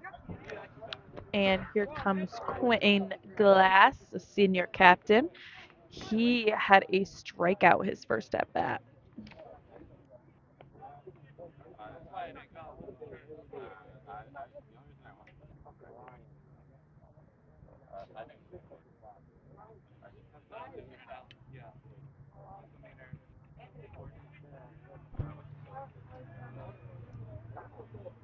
Oh boy. It's actually going to be hit right to Denigris. Nice. And so that's one away for Lang to start off the fourth. We'll say now that Oxford's around the order a little bit, they're seeing the ball a bit better, as we saw start to happen with that top of the third inning, Hmm. where he gave up two, right, in that inning, or did he give up all three? Because I feel like No, it I was, think it was 2.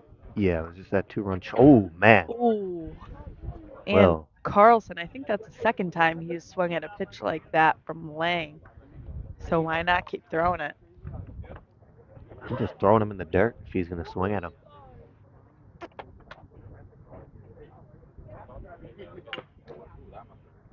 And Lang will quickly have an 0-2 count on Carlson.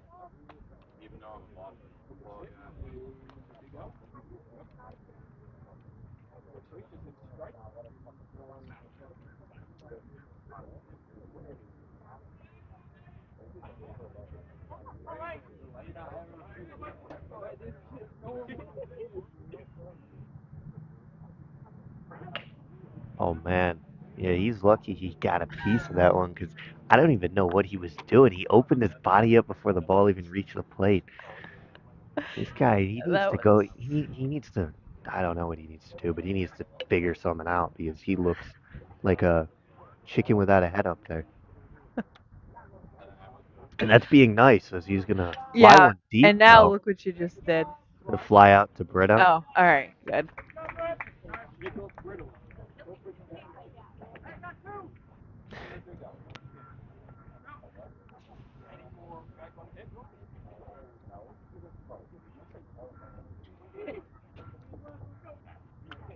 Is this a pinch hitter or did he bat?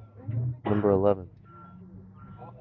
Yep, number 11, Ian Cunningham. I don't remember him. He lined out to second, I think. So Fedsko's going to make the play there, and that's going to be a 1-2-3 inning for Lang. And we're going to head into the bottom of the fourth. Seymour 8, Oxford 3.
And we now have number 24,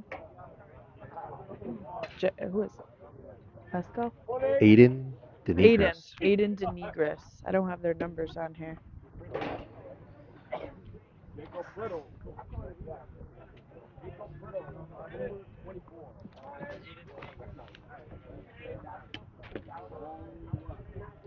Gonna be outside. 1-1 count.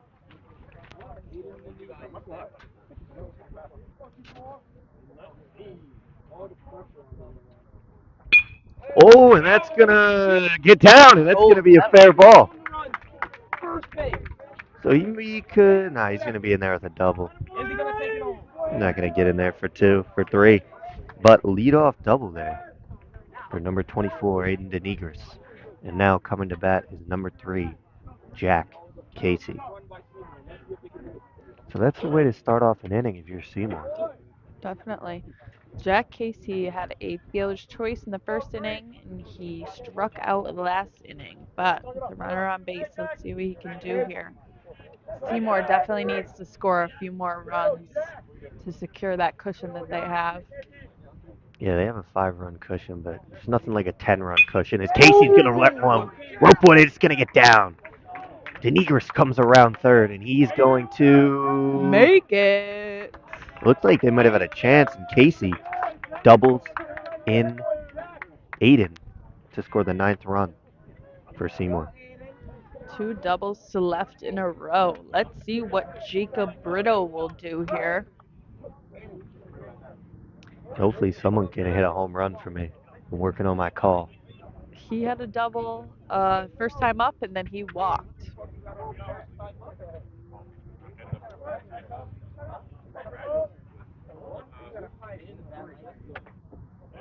Gonna be low. Dirt. I was gonna say he started off well in that 4th inning when he came in, lefty, Yeah. but 2 pitches. Well, yeah, 2 pitches, 2 hard hit balls. 2 pitches, 2 doubles. Another one in the dirt there.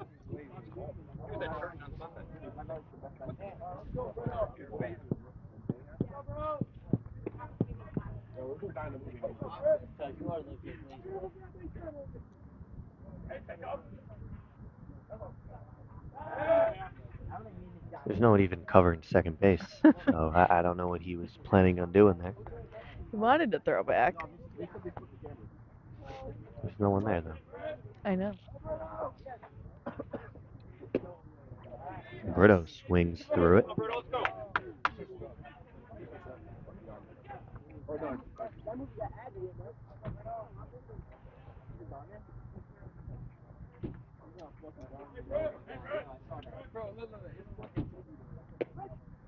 Oh, that'll be strike 2. Looks a little outside again, though. Well, we've seen it all day. He's been calling that. I guess we'll call it the outside corner of the plate, even though it's not. We'll call it that. But And that one will be high. We have a full count here on Brito. you know what they say, a walk's as good as a hit. Just keep rolling through. So only swing, protect, and continue to battle and wait for your pitch. Just foul a few off. At some point, he's going to give you the pitch you want to see and want to hit. And that's going to be the next pitch. Oh, that's going to drop. It's going to get down. Oh, is he going home? Oh, yeah, he is. And he is safe at home. Jack Casey comes in to score on a single by Brito.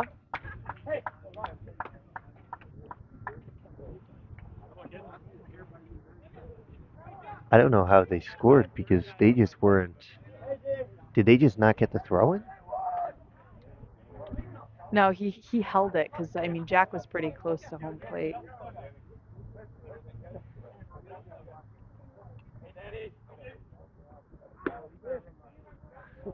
Was that in for a strike? I wasn't paying attention.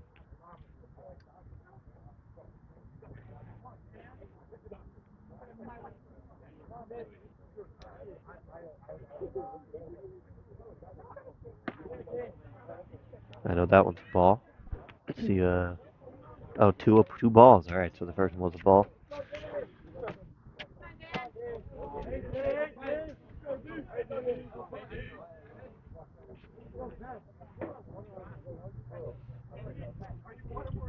Ooh, And it's going to be fouled off, foul. That and was it's going to bad. get caught in the trees for sure. Maybe not. So that's one strike. Two balls a strike. No outs. Runner on first.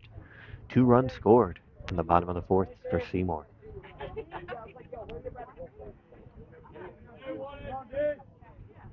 It's going to get away, and Brito's going to go down to second base here.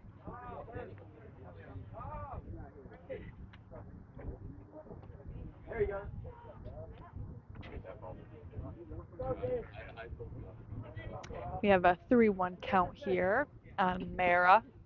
Or as they say, the hitters count. Hmm.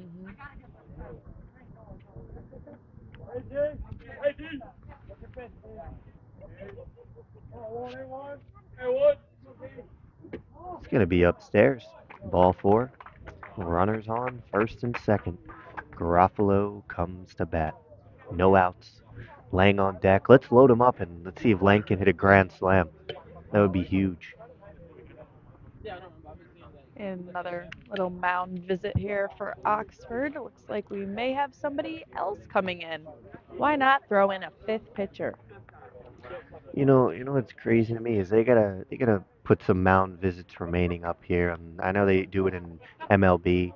The amount of times this guy's been out to the mound, it's like I get it. Your pitchers are struggling, but what are you gonna go through your entire bullpen and relievers in one game? Yeah, it's a little insane. So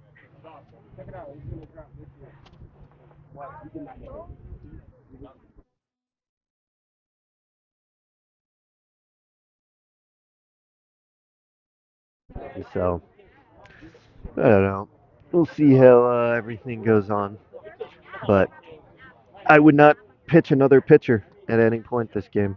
You gotta let someone finish it out, muscle through it, get some grit, build grit in your team.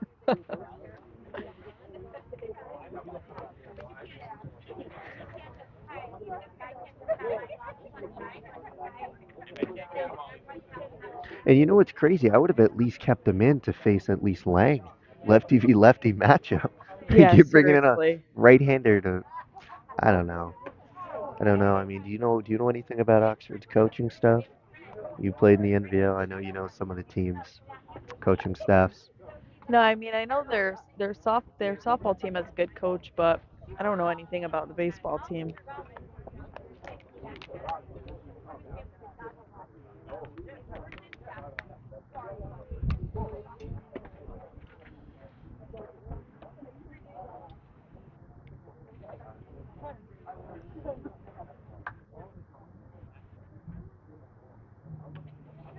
Well, bottom 4, 2 on, no outs. Garofalo will be at bat once new pitcher's warmed for Oxford, and looks like Oxford is trying to pitch every single player they have in their dugout before the end of the game. See, what number is this? 19? Yeah, maybe I could get a name. No. All right. Well, CIAC's roster is not the most updated one for Oxford baseball. Assuming Oxford just didn't put it in. Anyways, Garofalo will come to bat with 2 on, no outs. Looking to get the bats continuing to go. Hopefully he just gets on base, loads them up, and let's see if Lang can hit a home run. Grand slam. Be huge. That would be huge. Garofalo, you got to be ready, and Ooh, going to he be in showed there for a bunt. strike. Yeah, but it was still in there for a strike. I would have honestly went around, bunted it. Yeah, I mean, why not?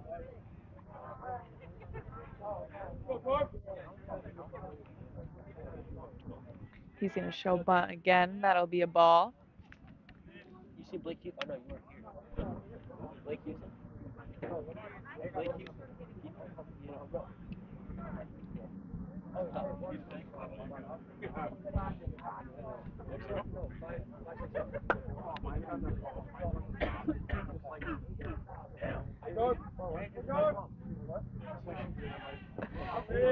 And another showing bunt pulling back. Got a 2-1 count here on Garofalo.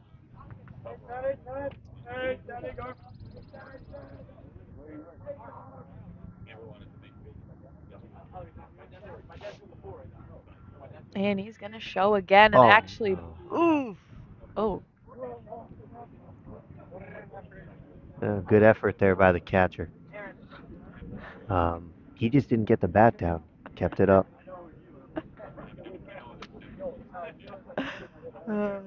that was funny. Well, I highly doubt he's bunting now with 2 strikes. So I don't know why the third baseman's. I can't tell if he's on the grass or not. So be at double play depth if I was him. And Garofalo goes down on strikes for the first out. And that'll bring up the top of the order. So here comes Lang with 2 on. First inning, he started off the game. First pitch, first swing, home run, center field. He had a walk last time he was up. And that'll be a ball.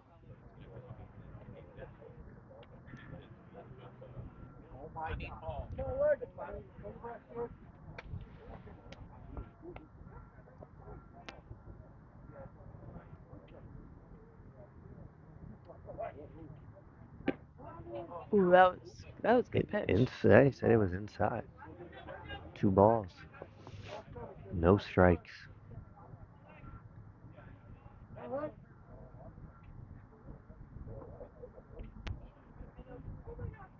It's going to be low. Ball 3.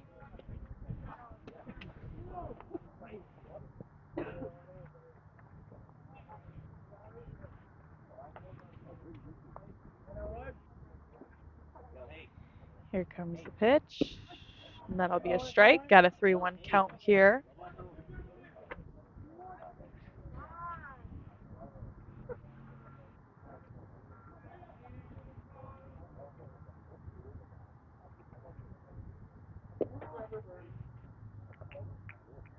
And he will walk.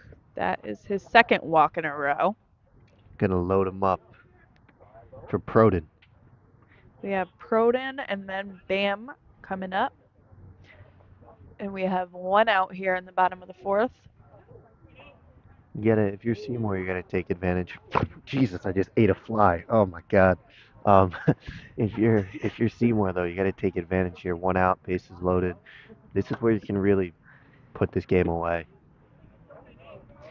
Get that first one in there for a strike on Proden.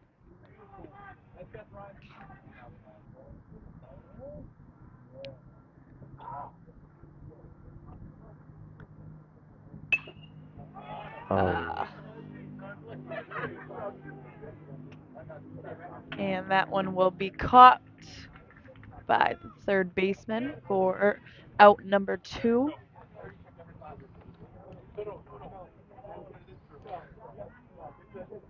So Bam White will come up.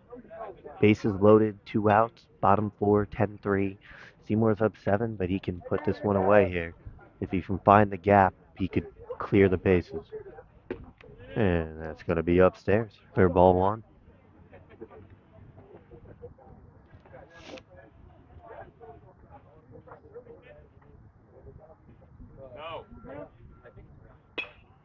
And he's going to foul that one back.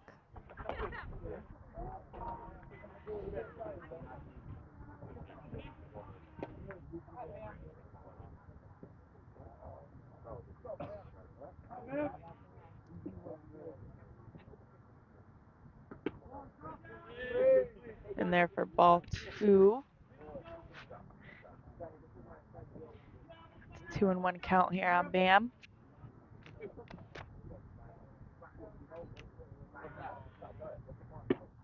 Oof. Wings through it. It was strike 2. Got to stay in there now. Stay calm. Oxford looking to minimize the damage. Pitcher shaking off the catcher here. No. That one's in the dirt. So count is full, 2 outs, bases loaded. The merry-go-round will be in motion.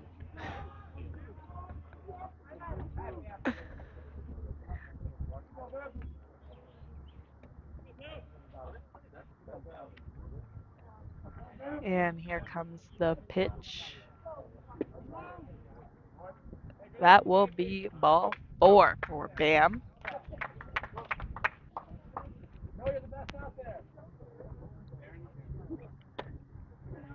And 11-3, Seymour. Colby Ruggiero up to bat with bases loaded still. We're looking to bust this one open for Seymour.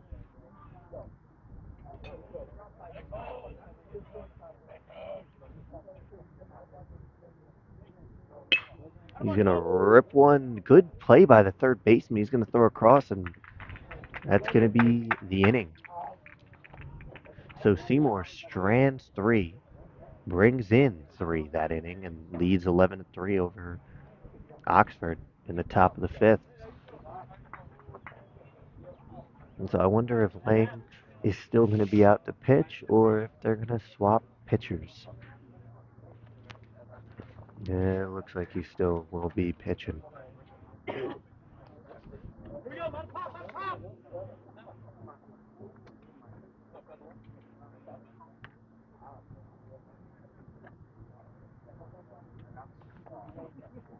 And they're going to warm up, actually, Ryan Babineau in the bullpen. So it looks like this may be Lang's last inning, or maybe a few batters. I don't know what his pitch count is at, but we'll see.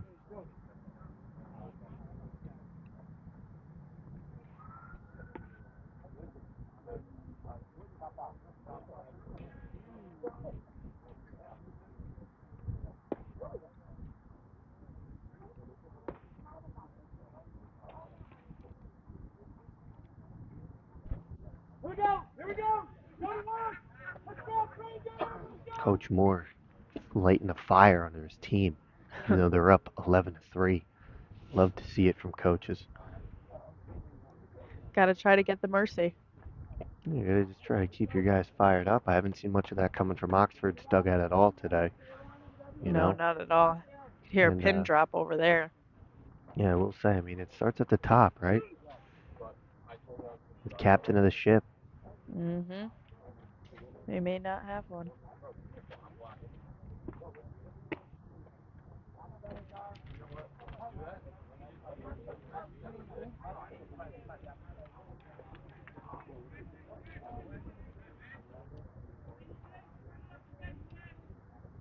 And here we have Chase Skolostra. This is only his second time up to bat. First time he was up, he was hit by a pitch.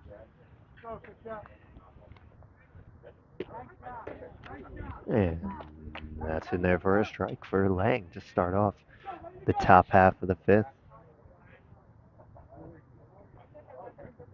Ooh, strike 2. Still has some juice this late into the game. Impressive. Seems like he's throwing harder. That'll be an easy ground ball. First base will take that one himself. Good play by Fetsko. Could have, it's always, when it's coming over that first base bag, you never know if it's going to take a bad hop, but would it make it look easy over there? Hasn't been much action for the outfield or even the infield today. No, not at all. A lot of strikeouts.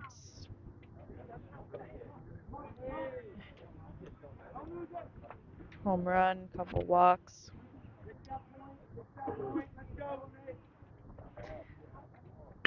Ooh, and is a pinch hitter actually.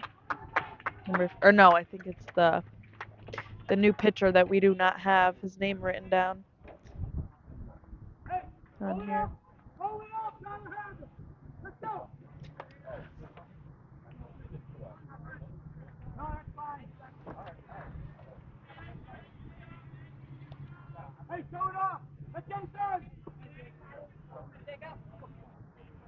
Oh, number 15.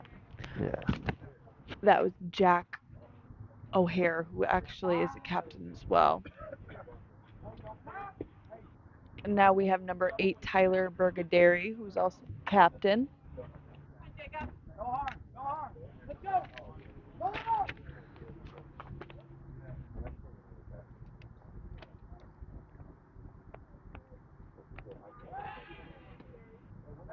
He'll throw back to first base there.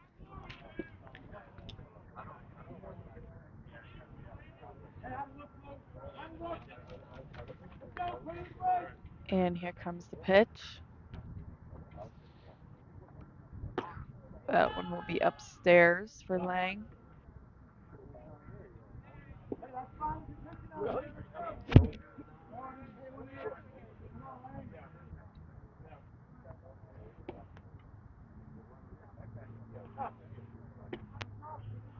And another high one. Got a 2-1 count here on Bergaderi. Hey, take a breath out there, relax. Do yours out there, Jacob. Let's go.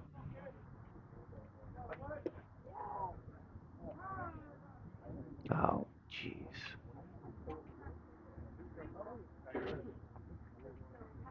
He called timeout. Yep.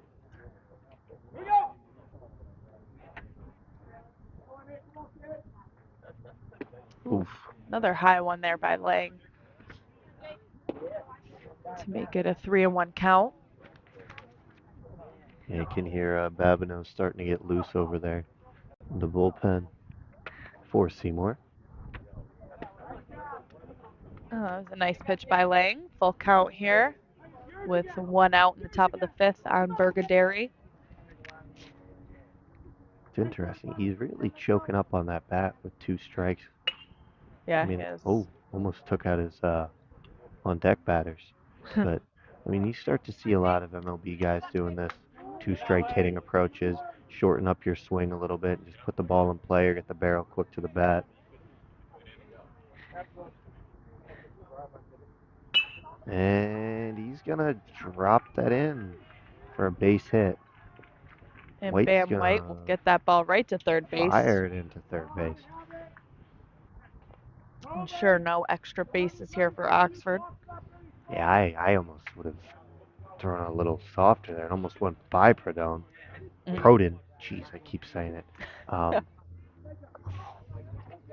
Here is number 4, Jackson Giswit.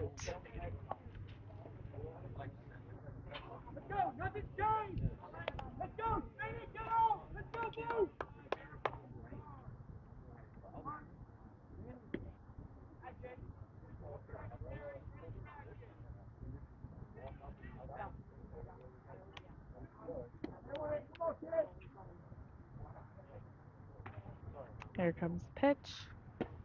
And that will be in there for a strike.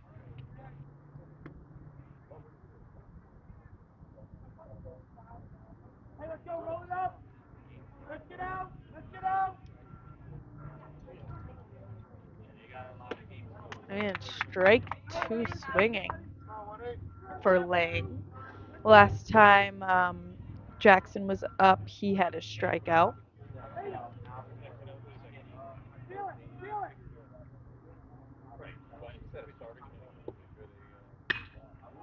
And this will be a fly ball to Bam White, who will They're not catch gonna and even shoot. try. Don't even think about stealing on Bam White. So 2 away now. First and second. And look who it is. It is Blake. I think it might be Houston, actually. Just no O. I guess Huston or Houston, I don't know. But anyways, he's been the only thorn in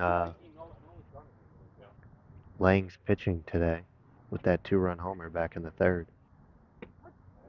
Oh. And I don't know if he's a guy I would try to throw curveballs to. I wouldn't really throw to him. I mean, I guess it doesn't matter. There's only one runner on, but I wouldn't pitch him down. I'd pitch him up in the zone and Oh, try yeah. to jam him. That's what he's doing. I mean, I know you were a lefty and you didn't like the outside of the plate, but I wouldn't pitch him out there. He has a pretty long bat.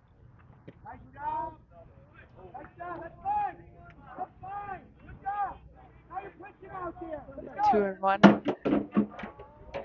We have a 2-1 count here on Blake. He's going to ask for time.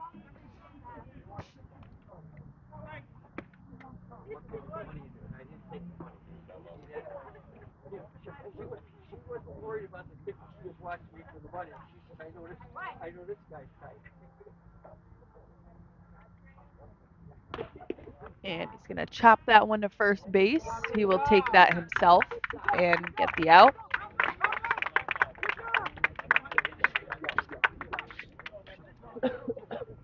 So I think that may be it for Lang today, pitching wise. Not sure, but if that is, he went 5 full. I think 7 Ks, only 3 earned. Say how many Ks? Yeah, 7 Ks. Not a bad day for Lang. And he has a home run, few walks.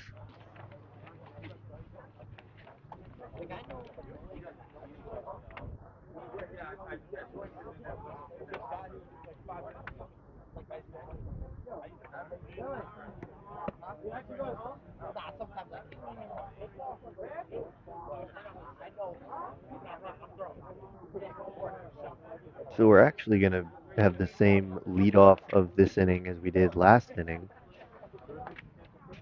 with Aiden and Jack.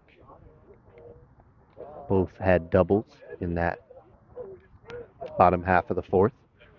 And Hopefully they could keep that momentum going. yeah, it's been a very good performance for Seymour today. The only thing is they've stranded a lot of runners in scoring position. If that's something we were keeping track of, which I think on the top of my head they got to have.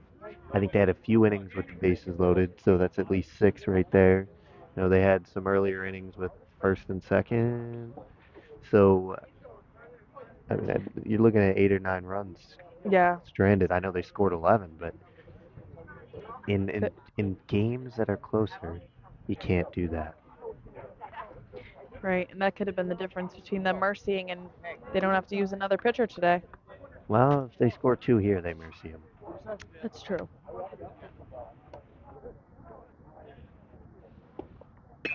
Oh, Be another. and Denegris will.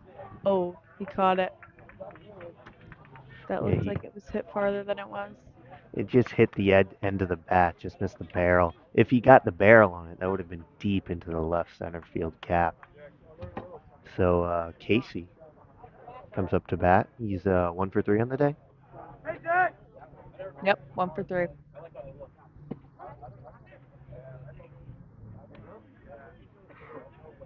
He's gonna take strike 1.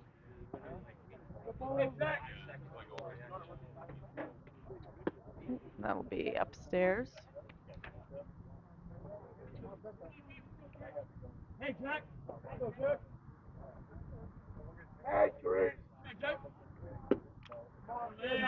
Swing and a miss there by Casey.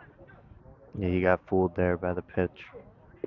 Pitch was up, was expecting it down. Swung underneath it. He's gonna flail one to shortstop, and he'll be retired. So that's 2 outs. Brito comes to bat.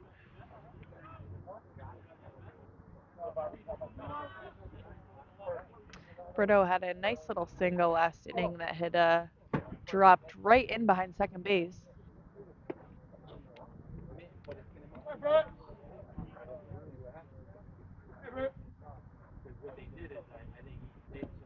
That one will be in the dirt.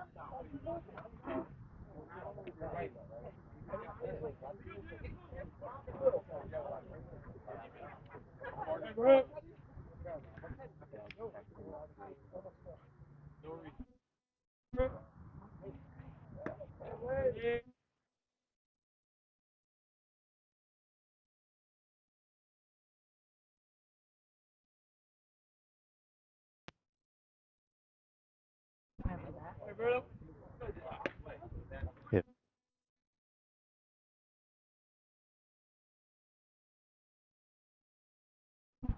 otherwise, I'm sure he'll lead off. Yeah.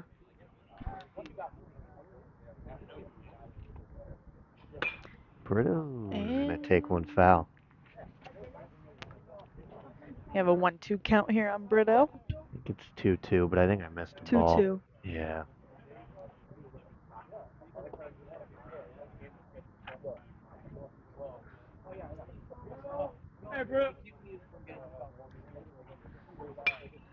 And I that don't know one. if it's gonna get foul enough. It won't. So, to the top of the sixth we go. And it looks like Lang is going to pitch the sixth inning. Let's see if he picks up the ball or if he heads into left field. Looks like he's going to pick up the ball. Put dollars to donuts. He's picking up the ball, so Lang will stay on to pitch the sixth. So he'll get another inning in. Look at that.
And here we have for Oxford number 21, Cole O'Connell. He's got 2 Ks today, no? He does have 2 Ks. Looking too. He's looking for that bronze sombrero here. 3 strikeout day. Oh, he's going to get beamed. Never mind. Right in the back. Yikes. Well, no bronze sombrero for O'Connell. Not today, at least. Well, at least not right now. And here comes number 10. That is Quentin Glass, who's a senior captain. Like all Oxford seniors are captains. There's 3. Is it all the seniors? Oh, no, there's 3 more seniors.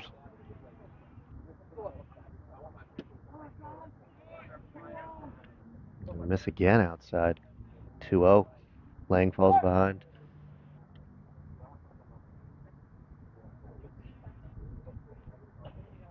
Dude's going. Oh, no, he's not. That will be in there for a strike.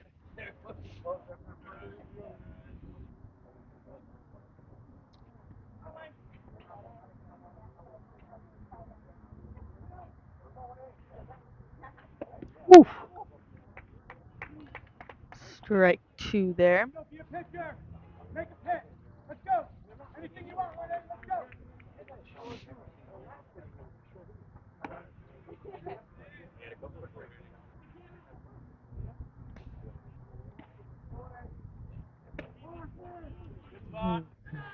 Will be a ball.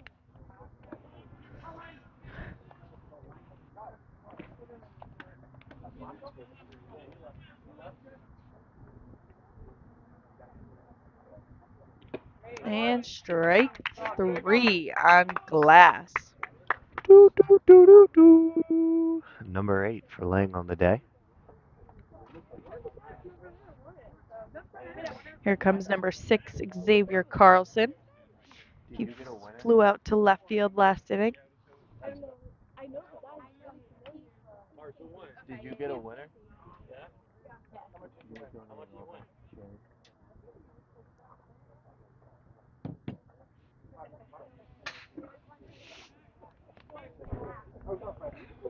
Oh, this was the guy he couldn't see anything earlier.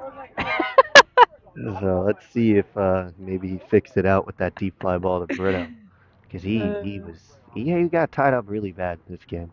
Yeah, it was pretty sad. Bad, sad. So 2-1 count.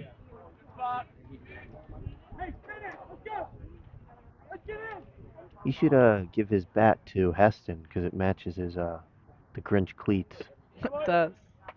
Swing Way miss out. there. Yeah, he was way in front of that one. Mhm. I mean, he does have power when he gets a hold of it, but it's just been getting a hold of it that's been the problem, and just barely fights that one off. Man,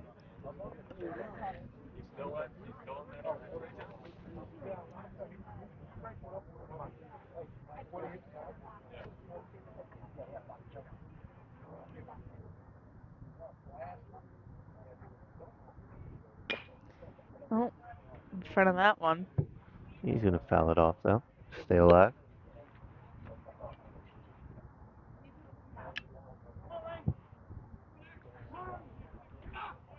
Oh, we're gonna get time by the better.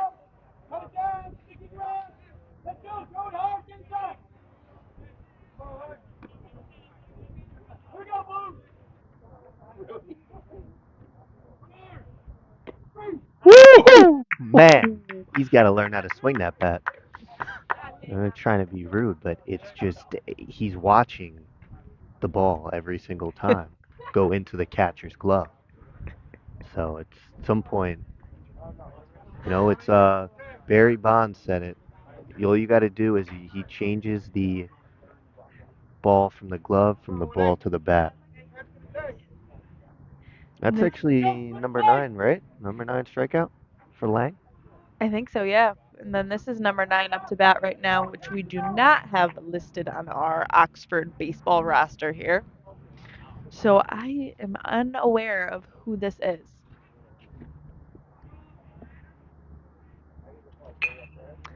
But he's going to hit a fly ball that will be caught by first baseman. Fetzko with good fundies there to use 2 hands to squeeze it home. Yeah, there you go. Way to go. I like it. 2 hands. You don't see a lot of that anymore. It's like all these No, guys trying to never. do, for those at home watching, always do 2 hands, man. I remember growing up, I watched Luis Castillo lose a game to the Mets, to the Yankees because he didn't use 2 hands on a pop fly to second base to end the game. So, yep. That's But tragic. we actually, as soon as we get to the bottom half of the 6th, once our pitchers warm here, we will have the only senior left to not get an at bat, Anthony Machete, will get to try his hand. He is a lefty, so it would be great to see him hit one out. That would be awesome.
So it looks like we're about, I mean, I don't know how many warm-up pitches this guy's going to throw, but Is this another new pitcher?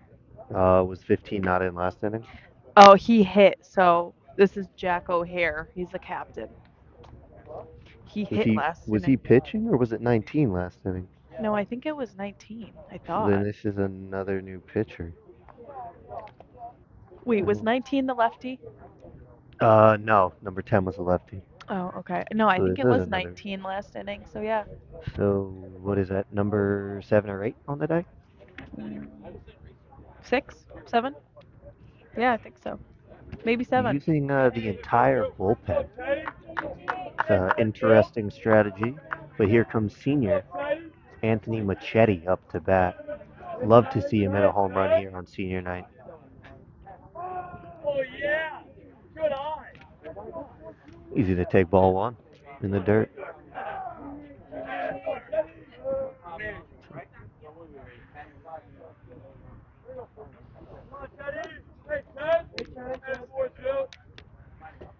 Chetty's going to take a cut. It's going to hit the ref. Not the ref, the ump. The ump. Yeah, I'm on Wrong sport. Yep. Well, every other sport is called a ref except for baseball and softball. Just want to point that out.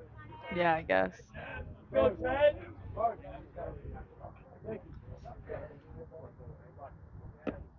Oop, that'll be in there for a strike. Strike 2. Let's go, Teddy! Come on, J-Rock. Hey, let's go, Teddy! Hey, Teddy. Hey, 4-2, Ted. Upstairs. 2-2 count. Hey, 4-2. Hey, Ted. Let's go, Teddy! And there's a full count here on Machete in the bottom of the 6th inning. Let's go, Teddy! Hey, 4-2. And he will unfortunately swing and miss there for strike out number 1. And so here comes Garofalo to the plate, is laying on deck. Let's get a little walk-in bomb action from Lang. Be huge. Hey, guard. Hey, guard.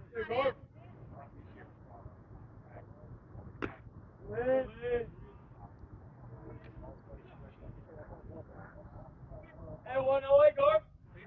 Hey, guard. Hey, guard. Hey, guard. That will be strike 1 on Garofalo.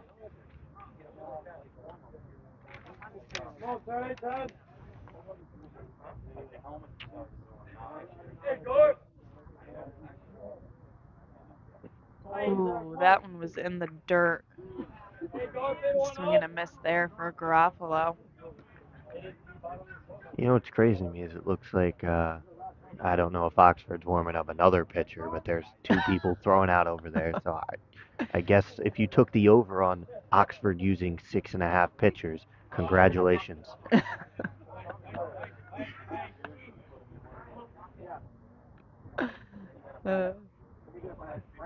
Tale of 2 teams today, as one of my co-broadcasters, Dino Varelli, says in basketball, tale of 2 teams.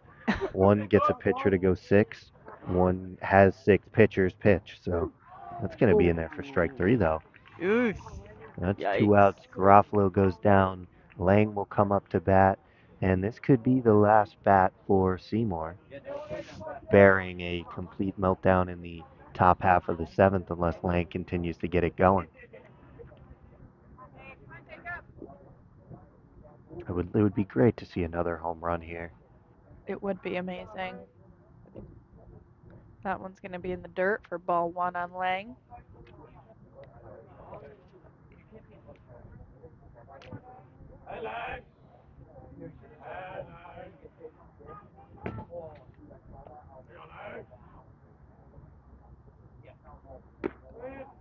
That will be high for ball 2.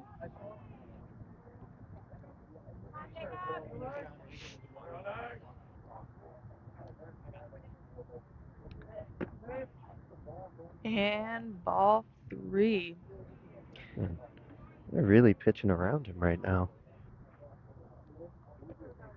This is if you're laying, this is going to be your best pitch to hit in this at bat. If it's down, okay, never mind. Psych. I figured that they would throw him something good on 3-0 and try to get the count to 3-1 and then maybe go outside of the zone again, but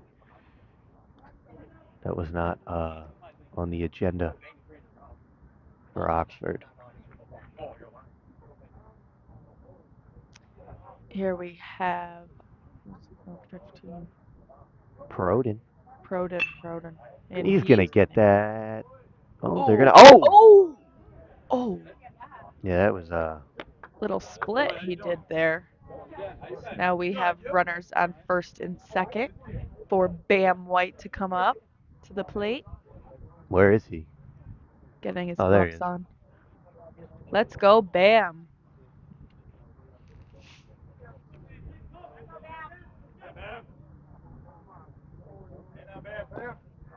He's just going to fire that bat into the dugout.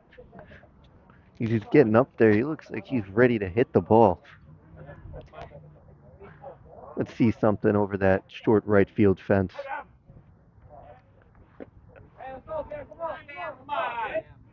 Hey, keep your head in the game.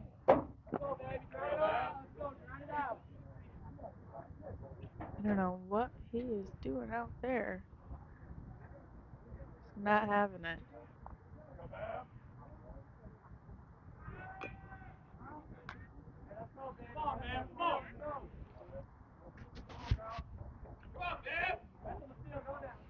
We have an 0-2 count here on Bam White. So 2 strikes on him. He awaits the pitch. He looks very loose up there right now. He does. And he goes down on strikes.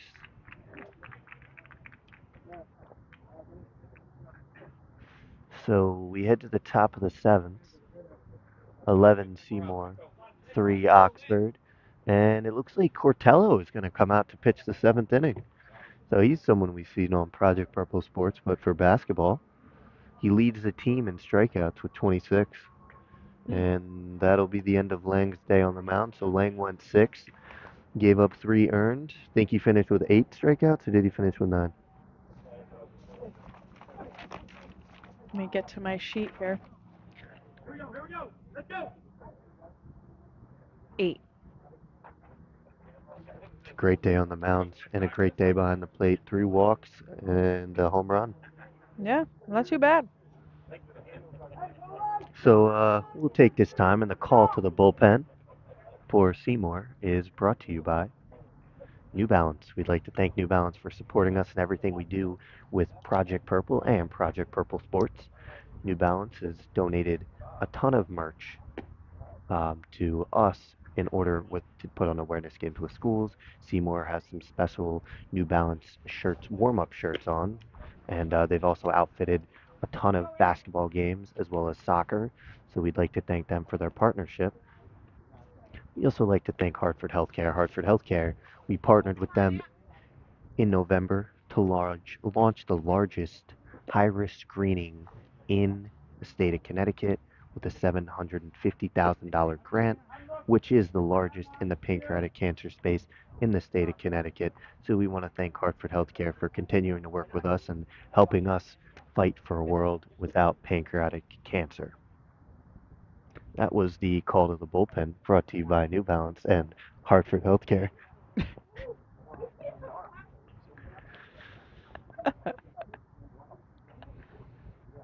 So Oxford, top half of the 7th, 3 outs, and they need 8 runs to make it a game. It's been going anything but their way today. A lot of mental mistakes, a lot of pitchers, and a lot of runs given up. And those 3 things are not a winning formula. Definitely not. And we have, is that number 1? Number 1, Chase Sklosdra. Is up for his 3rd time here. So he's going to pump some gas in there for strike 1.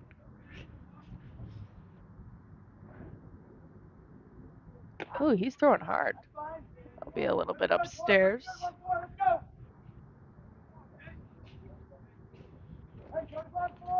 Well, I think he was originally supposed to start the game today, but because they didn't play on Saturday, Lane got scratched and Lane got bumped back a day.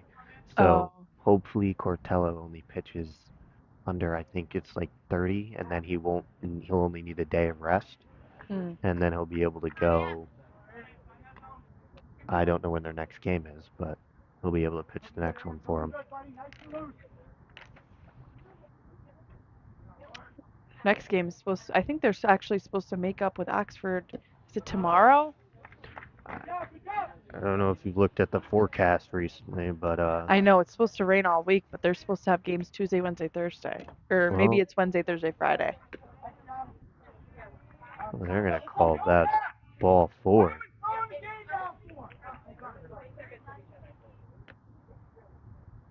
So yeah, I'm looking at the forecast right now. Tuesday, rain. Wednesday, rain. Thursday, rain. Friday, rain. Saturday, rain. Sunday, rain. Monday, rain. So they may be able to play next Tuesday based off of the weather. As Cortello will miss that again for a ball. So he started off with a strike, but then he's thrown 5 straight balls, and that's going to be pulled Foul, way too early. foul ball there for Jack O'Hare, who is pitching now for Oxford.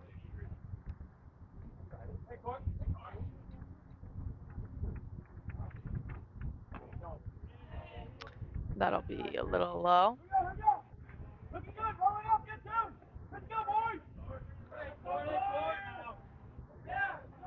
And here comes the 2-1 pitch. That is in for strike 2.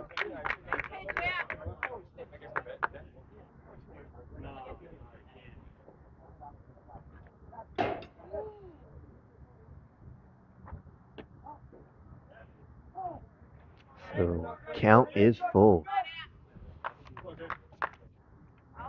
You just start attacking the zone. Get an 8-run lead. Mm-hmm. Make him hit your stuff.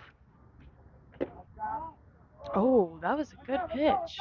That's what he's been. I mean, his strike zone hasn't been very I low know. or high. It's been very small, but it's been wide. Yeah.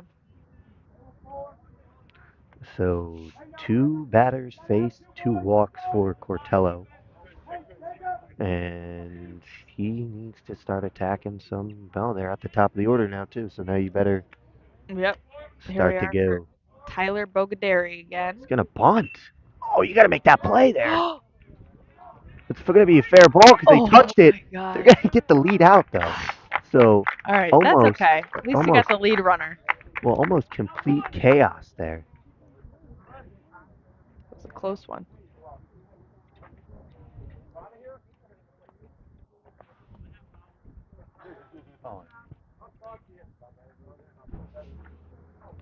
So almost complete chaos there for Seymour, and that would have been really bad. You would have had bases loaded with no outs on a bunt that would have went out of play. Oh, thankfully, didn't do any harm. Got the lead runner out. Runners on first and second right now. And we have up number 4, Jackson Giswit. Oh, and actually on deck is Huston, and that's going to be hit way out of play. Oh, is it going to hit a car? No. No, so close Damn. every time.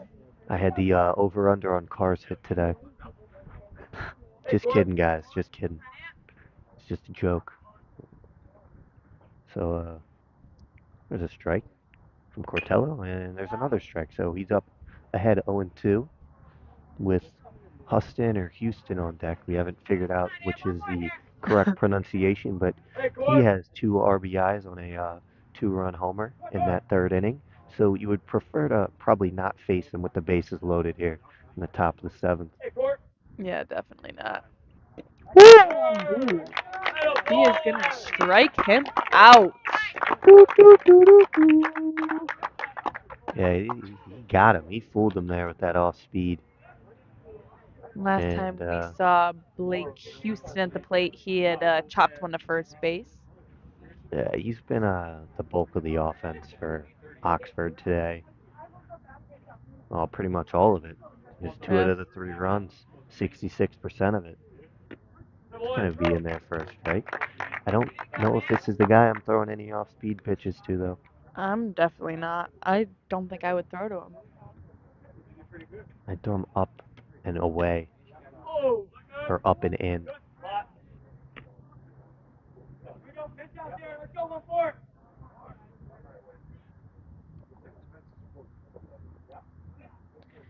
Ooh, that one will be in the dirt. That was a nice grab by Garofalo behind the plate to stop He's that one from going towards the backstop.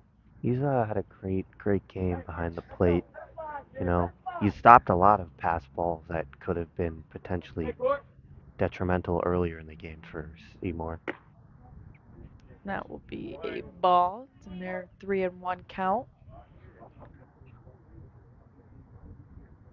We have 2 outs here in the top of the 7th. That will be ball 4, and you will load the bases.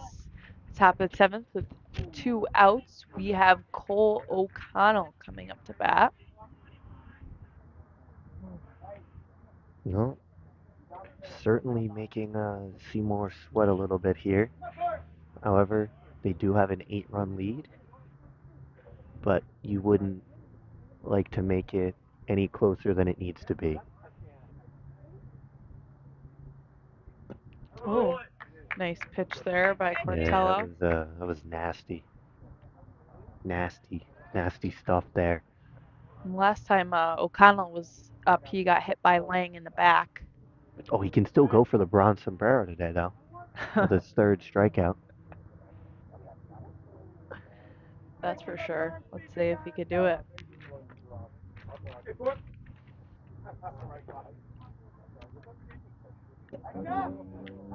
Oh, I thought, all right, I guess not. Thought that was in there for a strike. yeah, it seemed I like guess one. maybe he keeps a narrow strike zone unless it's on that outside corner. I don't know, but oh, That's gonna go through. So there it is. Oxford down to their last out and their last strike. Going straight gas, up and in. See if he can catch up to it.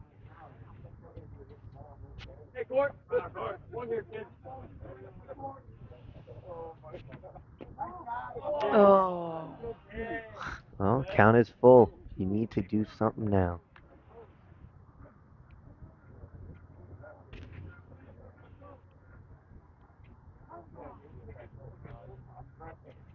He's gonna take his time here.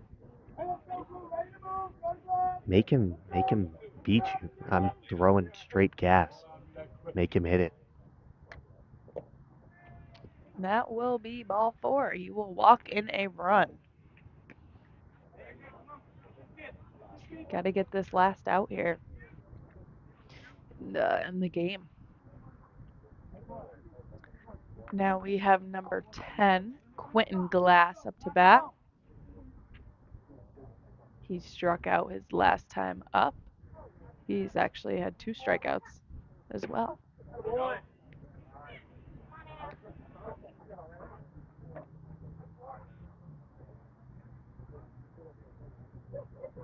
He has 2 strikeouts. Mm-hmm.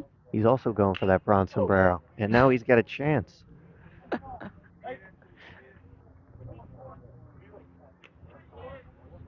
Go, Court. 1 year, kid. Come on, Court.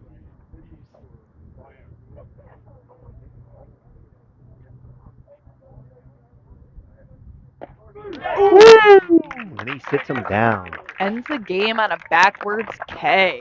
And he is not happy. I saw him give the some words to the umps there. But that'll do it here. Final in Seymour. Seymour 11, Oxford 4. They both Oxford will fall to 10-5. Seymour will move to 9-5. Lang got it going offensively, then defensively on the mound. Yeah, it was a good game, definitely, especially for Lang. He really showed out today for the Seymour team. So we'd like to thank you all from Project Purple Sports. We were supposed to be back on Thursday with softball. However, stay posted. Make sure to follow us on Twitter at Project Purple Sports, and then anywhere on social media at Project Purple for more information on updates sports wise from us. So that's it. Yeah, thanks for tuning in. We will see you guys.